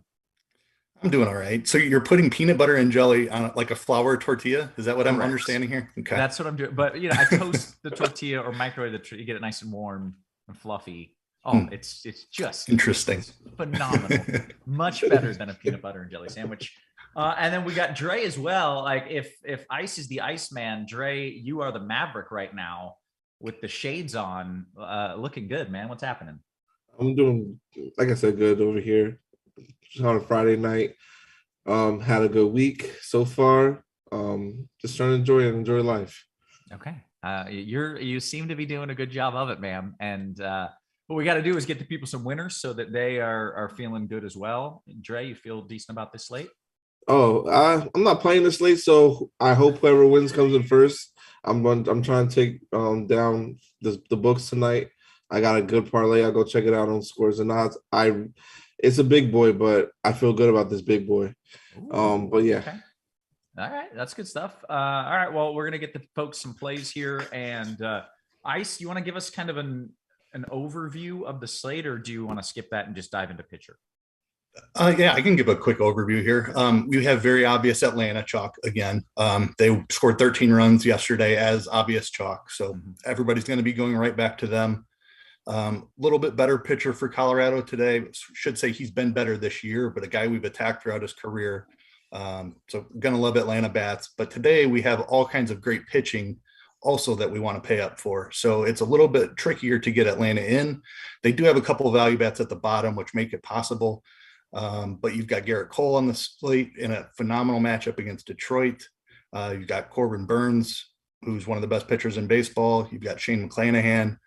Those three are phenomenal at the top, and then there's plenty of others throughout the pitching tiers. So it's a fun slate. I think New York and Toronto are also in a good spot as well. So plenty of offense, plenty of pitching. Gonna have to find a way to differentiate because the stuff at the top is all really good. Okay. All right. Well, that sounds good to me. Let's talk about the top. Let's talk about pitching in general. Ice. What are we doing over on FanDuel? And then, of course, DK, where you need two of them. Oh, real quick, there's no weather issues. There's maybe a chance for a late start in Colorado, but if it is, it's 15, 30 minutes and the game's fine regardless. So no issues. Good deal. So over on FanDuel, I think it's very clearly Garrett Cole, and that's just because of the matchup. He's also not as expensive as Shane McClanahan, but Cole gets the Detroit Tigers, who have been one of the worst offenses in baseball. Cole has been back into his Cy Young form here recently, double-digit strikeouts in his last two. So I prefer him for cash games. Love McClanahan as a pivot in tournaments. Has one of the best strikeout rates in baseball this year. Facing a White Sox team that has struggled a little bit. He's a phenomenal option. And then Corbin Burns also with a strikeout rate over 30%. He gets San Diego today, a little bit cheaper than Cole and McClanahan, and every bit as much upside. I'm not going too far off the board here on FanDuel. There are some other guys that I like. Eovaldi is the one that I'll mention for price purposes and a great matchup with Oakland as well. Just kind of an underrated pitcher, and he saves you a little bit of money where you can really pay up for some bats if you want to do that.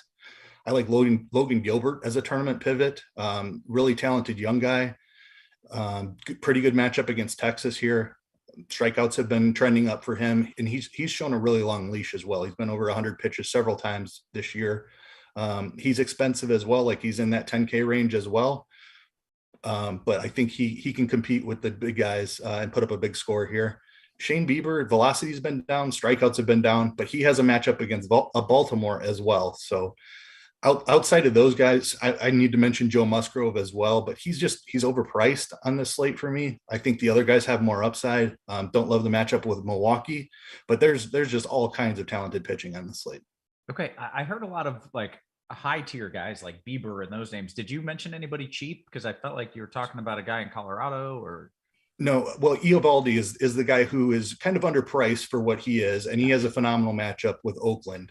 On FanDuel, I'm not going really any cheaper than that. Kikuchi would be a guy you could play if you wanted to. Don't mind him against Minnesota, who has struggled a little bit here recently. On DraftKings, it's a little bit different. Kikuchi is really cheap. I think he is very much in play. Zach Eflin is also underpriced, who has flashed some strikeout upside. Bit of a tougher matchup against the Angels, but they've kind of fallen off from their elite levels at the beginning of the year. And then we've got this guy for the White Sox at minimum price. Vince Velasquez was scratched. Davis Martin is a young rookie who's taking over for Velasquez. He's got Tampa Bay. Tampa Bay is without their two best hitters. It's one of the best pitchers parks in baseball. So I do want some Davis Martin on DK. I'll reserve it for tournaments, though. I think there's too much upside in the top range. So give me that safety for cash. But I don't mind paying all the way down in tournaments for Martin, and then you can really load up on the bats. Okay, that sounds good. And I might have to play now, because anytime there's super cheap pitchers, I just feel like it makes everything easier. I may get a lineup going. Dre, what do you like pitchers wise here? So I like pretty much everything that he said. Like, there's no, like, especially on FanDuel, there's no cheap guy to not really like today. Like, my cheapest guy is going to be 8,200. That's Zach Eflin. I really feel like you can play all these guys in tournaments. I'm going to be, like, if I was playing, I would be high on Cole, but I wouldn't be too high on him, just because I want to make sure I try to get as much of the bats I can in Atlanta, because they're just the obvious number one spot today. And I have other ways and other teams where I'm going to get different at. But I would like to still mix it up a little bit too, like with the guy like Shane Bieber against Baltimore, Zach Eflin. Now that the Joe Girardi is fired, maybe this Philly team will find a way to play a little bit better, and see what and pull out a win. And maybe Zach Eflin, who's been pitching not bad all season, but you know, he had not a good start against the Mets last time, but there's a high strikeout Angels lineup. So I would ride with that a little bit more. Corbin Burns, I don't mind neither, just to get different. And McClanahan today against the Chicago White Sox, I don't mind that too if you want to spend up too. So I'm a little bit all over the place when it comes to it. There's no really, for me, in my opinion, no set number one. I know Garrett Cole's the best, and going against Detroit, I know, and he got blown up last year against Detroit when everyone was on him. So that's something I think about too. So I would have him probably my most highest pitcher, but like percentage wise, I probably would have him like 50%. And then I was putting 50% on the other guys and mix them all in. Okay. Let's talk some of the stacks here. It seems, Dre, you and the rest of the world all about Atlanta, but what else do you like that's a little more interesting or just a little sneakier? Everyone's going to be on like guys like Atlanta, Toronto, and the Yankees. Those are like the top three. I love getting to Houston today. That's a low-owned stack that no one's going to be high on today. So I'll probably be playing a lot. Like, I would be probably playing a lot of them. I like Cleveland too as well. I don't think a lot of people are talking about Cleveland today, but Cleveland is a team that interests me, as well as Arizona in a way. But those are like the main teams I'm focusing my stacks on. And I do like a tiny bit of Boston. Not gonna be too overall on them, but that's mainly it. That's all I would mainly try to roster today. I would love to say the Dodgers too, but Bassett's a pretty decent pitcher, and they have been disappointing lately, every single time. So I don't think this is a spot where they break it and go bonkers today.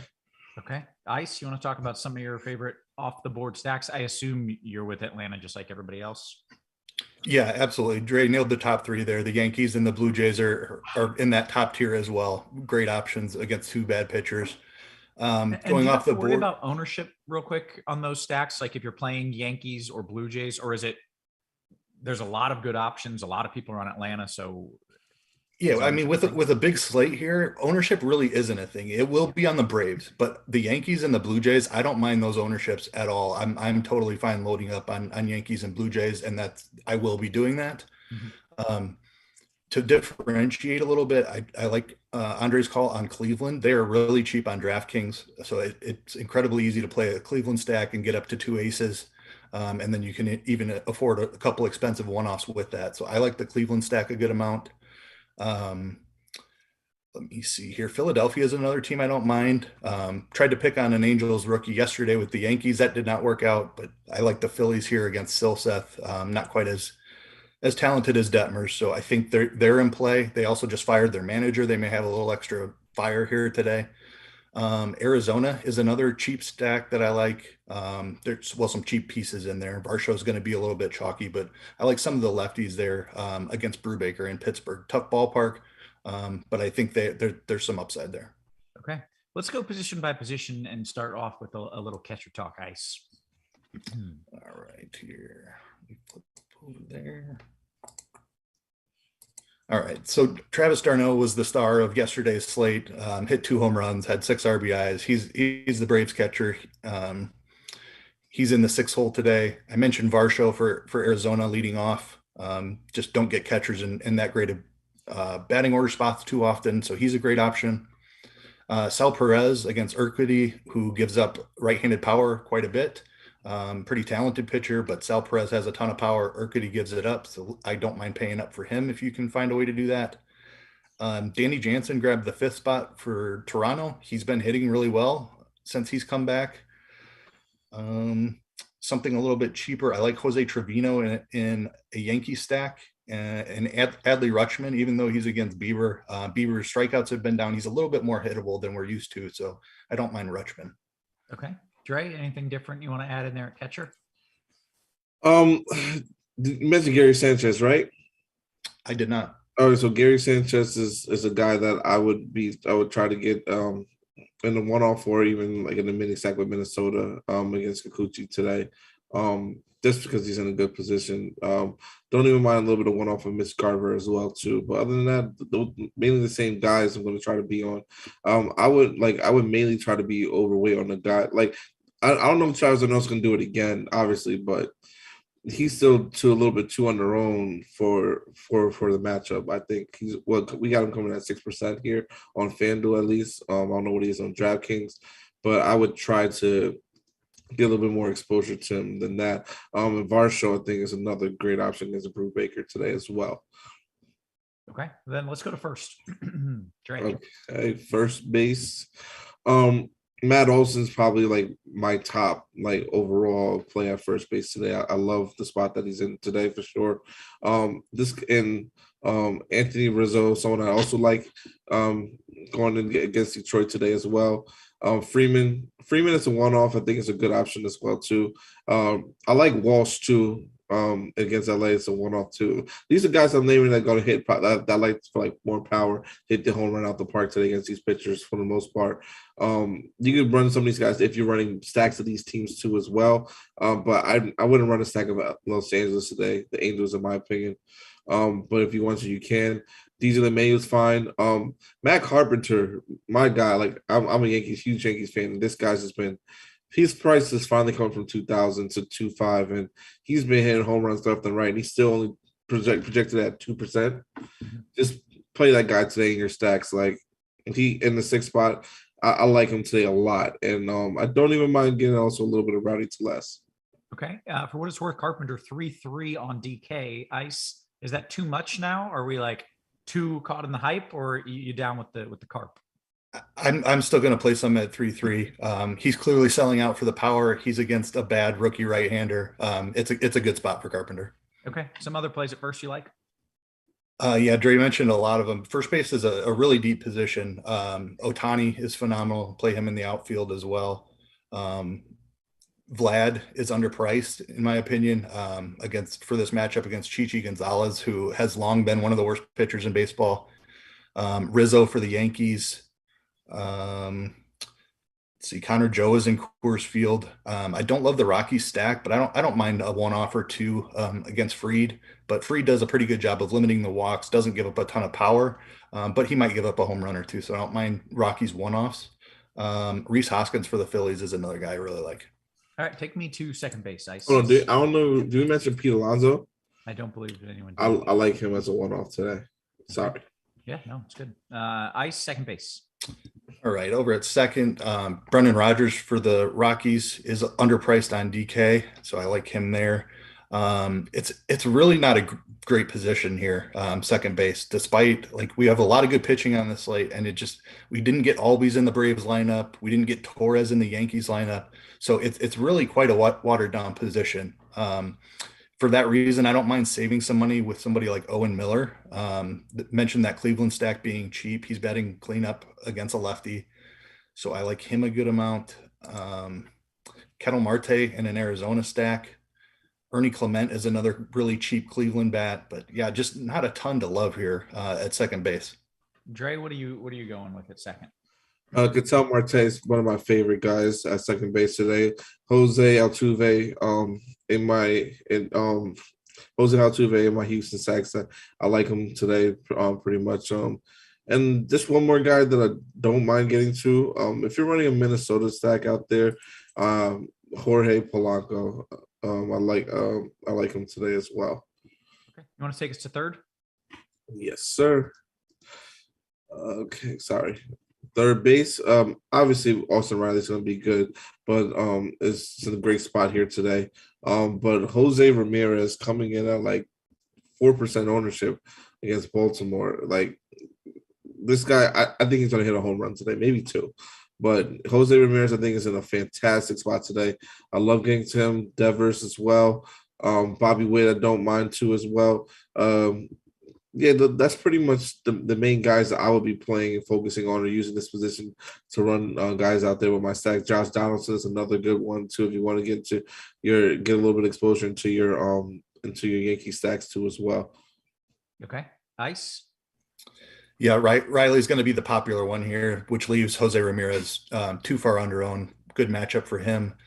Donaldson as well with the great Yankees matchup. We talked about Carpenter. Can play him at third as well.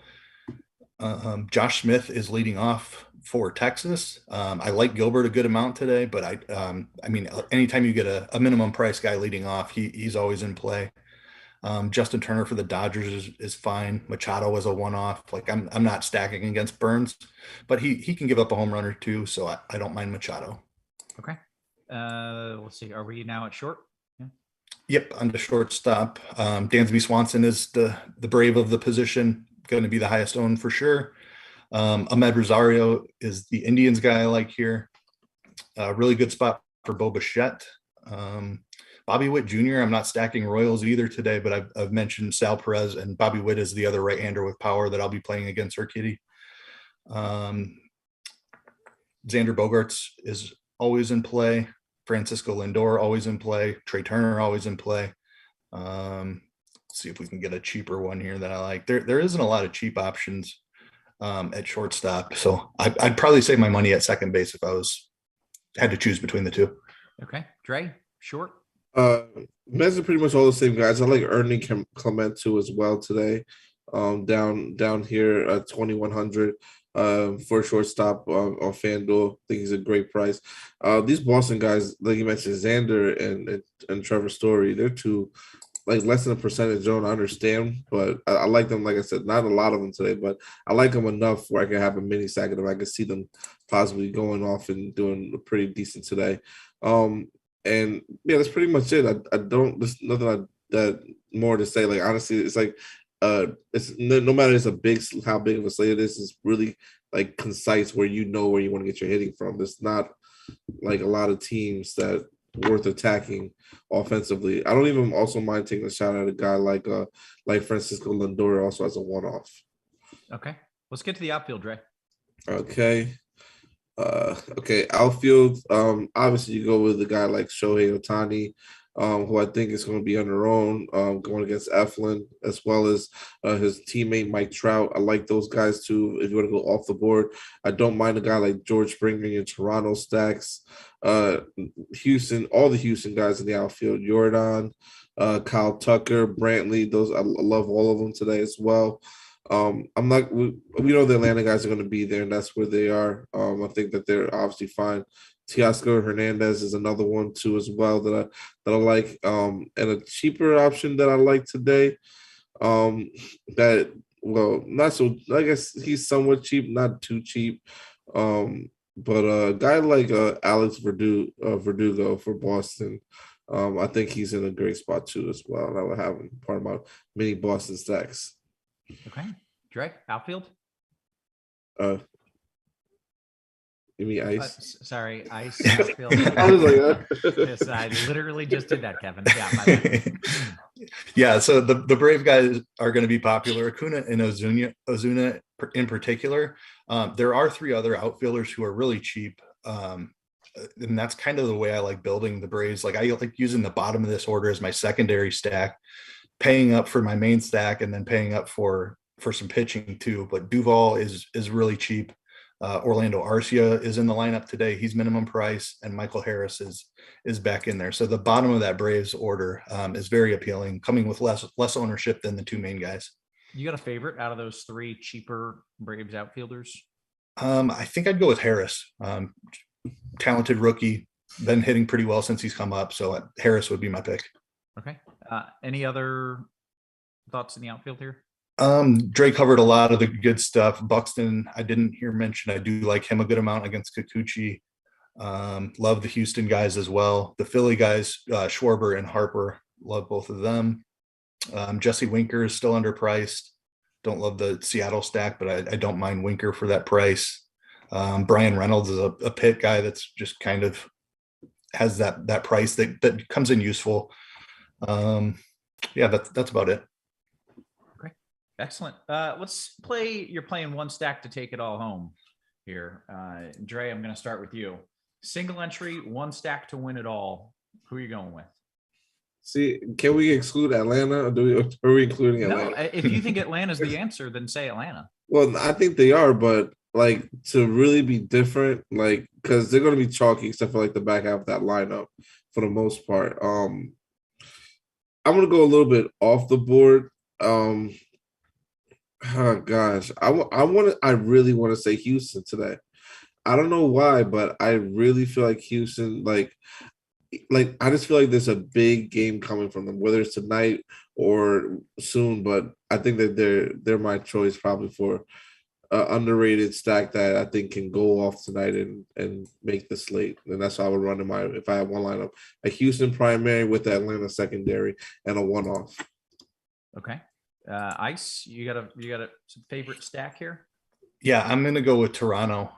Like we have picked on Chichi Gonzalez for a very long time. I did not think we'd ever see him back in the major leagues, but Minnesota just dealing with a ton of injuries. So he found his way back into our lives. I'm going to take advantage of that while I can. Give me Toronto. Okay, excellent stuff, guys. With that, we can take some QQs here and let's get into it here. We've got still more than 10 minutes left, so we've got plenty of time, but I'll start with John Tom. Fanduel GPP. Dre, this is a 3v3 for you here. Eovaldi, Teoscar, and Duvall, or Dennis, Martin, Acuna, and Springer? On Fanduel, I'm going to have to go with the first one. Okay. Let's see. Mark Flores, DKGPP, Ice, better play, last spot, Duvall or Michael Harris? I like Harris. Just he hits from the left side of the plate. Cool has struggled with lefties throughout his career. So Harris is my guy with those cheap Braves. Okay. Sherman's Tanks, FanDuel Cash. Dre, you want Schwarber and Tapia or Winker and Duvall? Kyle Schwarber and who's the other guy? Tapia or Winker and Duvall? I'm gonna say Winker and Duvall. Okay. NBA DFS, Ice, FanDuel Cash question here. Bichette and Winker or Vladdy and H. Ramirez? I'll go the first one today. Okay. Jay says DK single entry 3v3, then parentheses says, sorry, but I never do this. Okay, we'll allow it. That's not a trend. DK single entry 3v3. Dre, you want McClanahan, Hedges, and J-Ram, or Cole, Darno, and Carpenter? That's tough. But because I like McClanahan a lot as a sneaky under-owned pitcher, especially in a single entry. But I don't know if people are still gonna be playing Matt Carpenter like that. So I'm probably gonna ride with the second one because you got I'm gonna ride with the second one. Okay, great. Dan Jan, DK single entry Ice, Eovaldi, Kikuchi pairing with a Yankee stack, or is that just too chalky? Again, because of the Braves, I don't know that the Yankees are going to be too chalky. You're also fading Cole. So I think you have enough differentiation there. I definitely wouldn't play chalky one-offs with it, but I think the start of that lineup, you're doing fine. Great. BHB, DK Cash, Dre, you want Vlad and Duvall or Olsen and Oscar Gonzalez?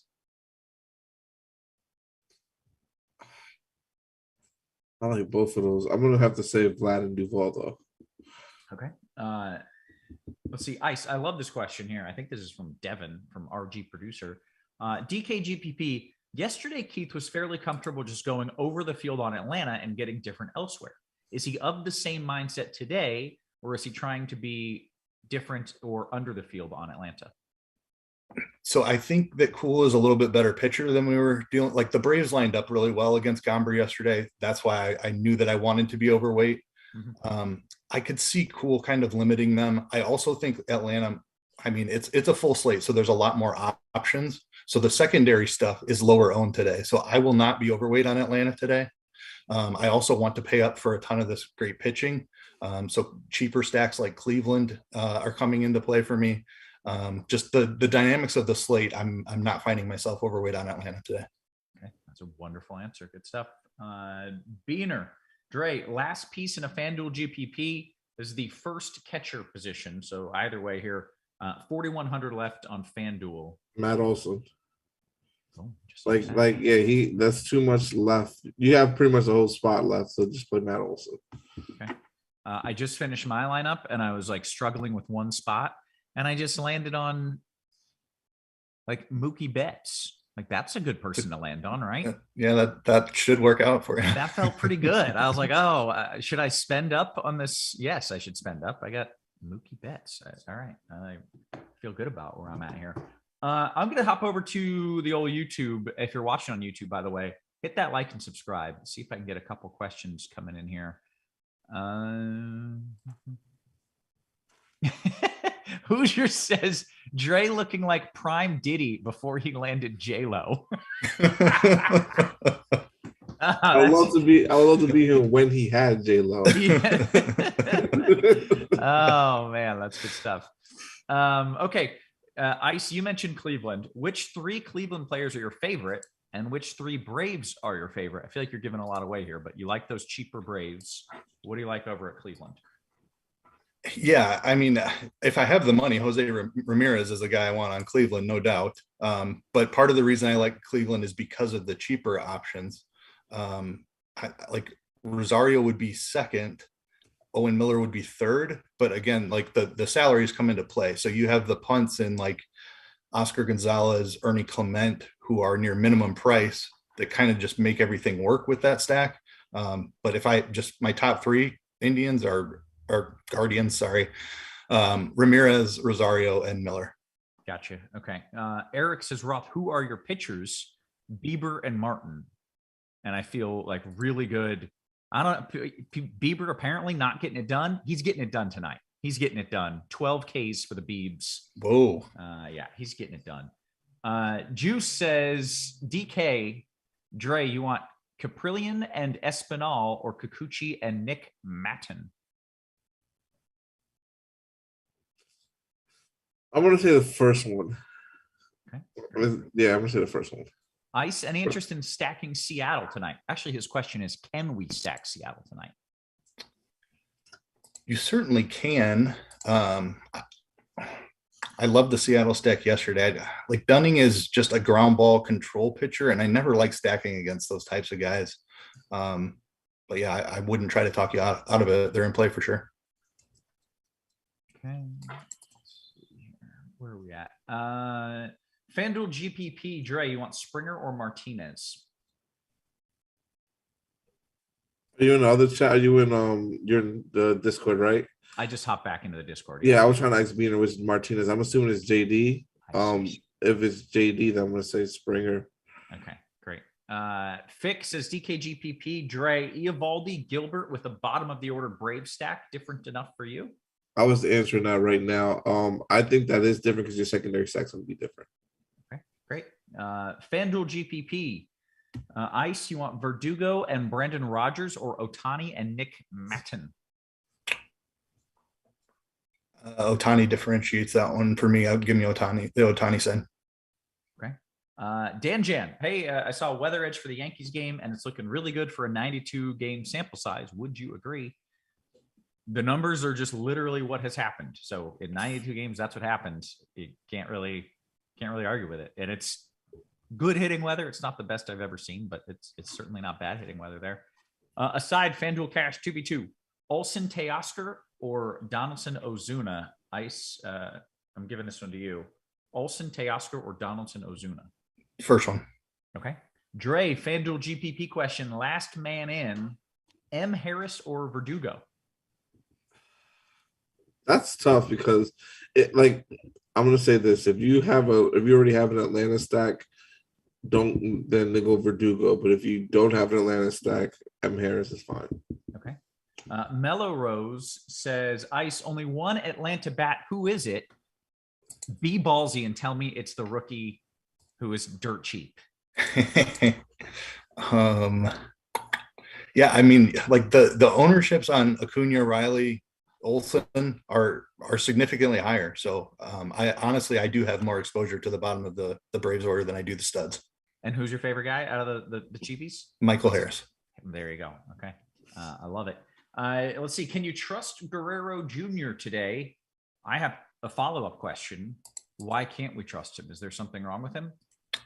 Yeah, he's been dealing with a little bit of a wrist injury. The power is down a little bit, and he just hasn't been himself. But I mean, I don't know how you figure out when that turns around. He's still Vlad Guerrero. Like, I'm just going to keep playing him. Yeah, he's one of the best hitters in baseball.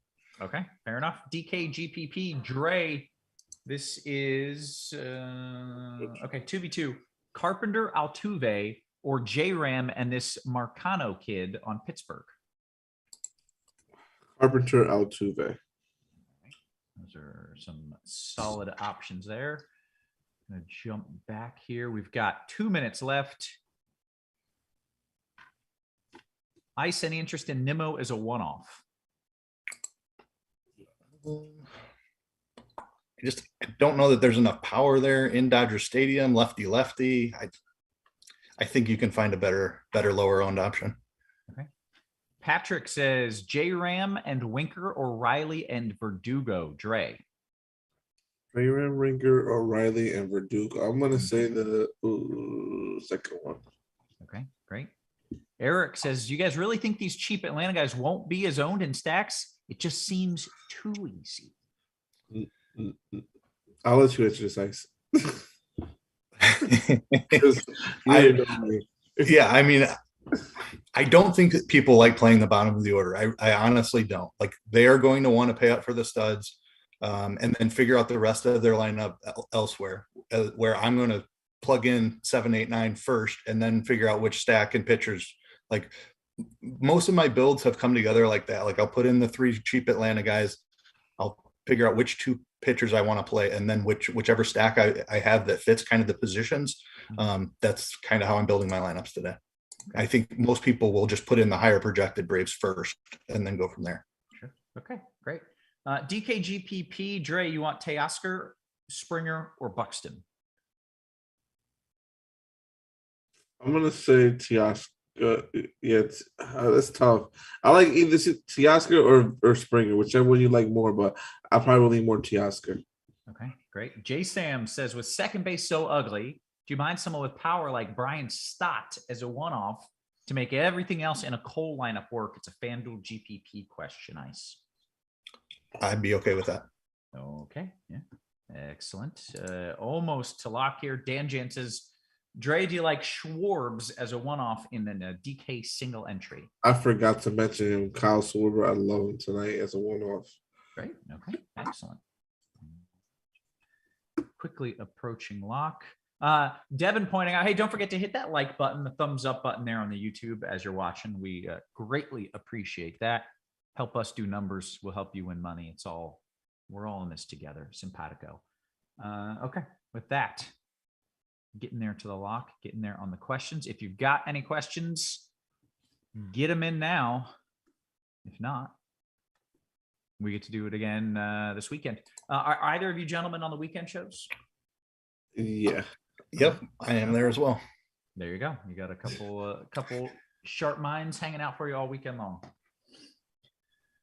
I got a few people typing. We're gonna let that go in there, and then we'll He says, so what you're saying is I'm going with first tonight. I'm going with first tonight because I'm not playing tonight. Steve-O says, hey, any love for Davis Martin at 4K? Yeah, that's the cheap pitcher. I think he's a legitimate option today. I like on another slate, I would have a ton of exposure to him, but because of how much ceiling there is at the top of the price range, he's more like a 20% range type of play. But I think he's a talented guy.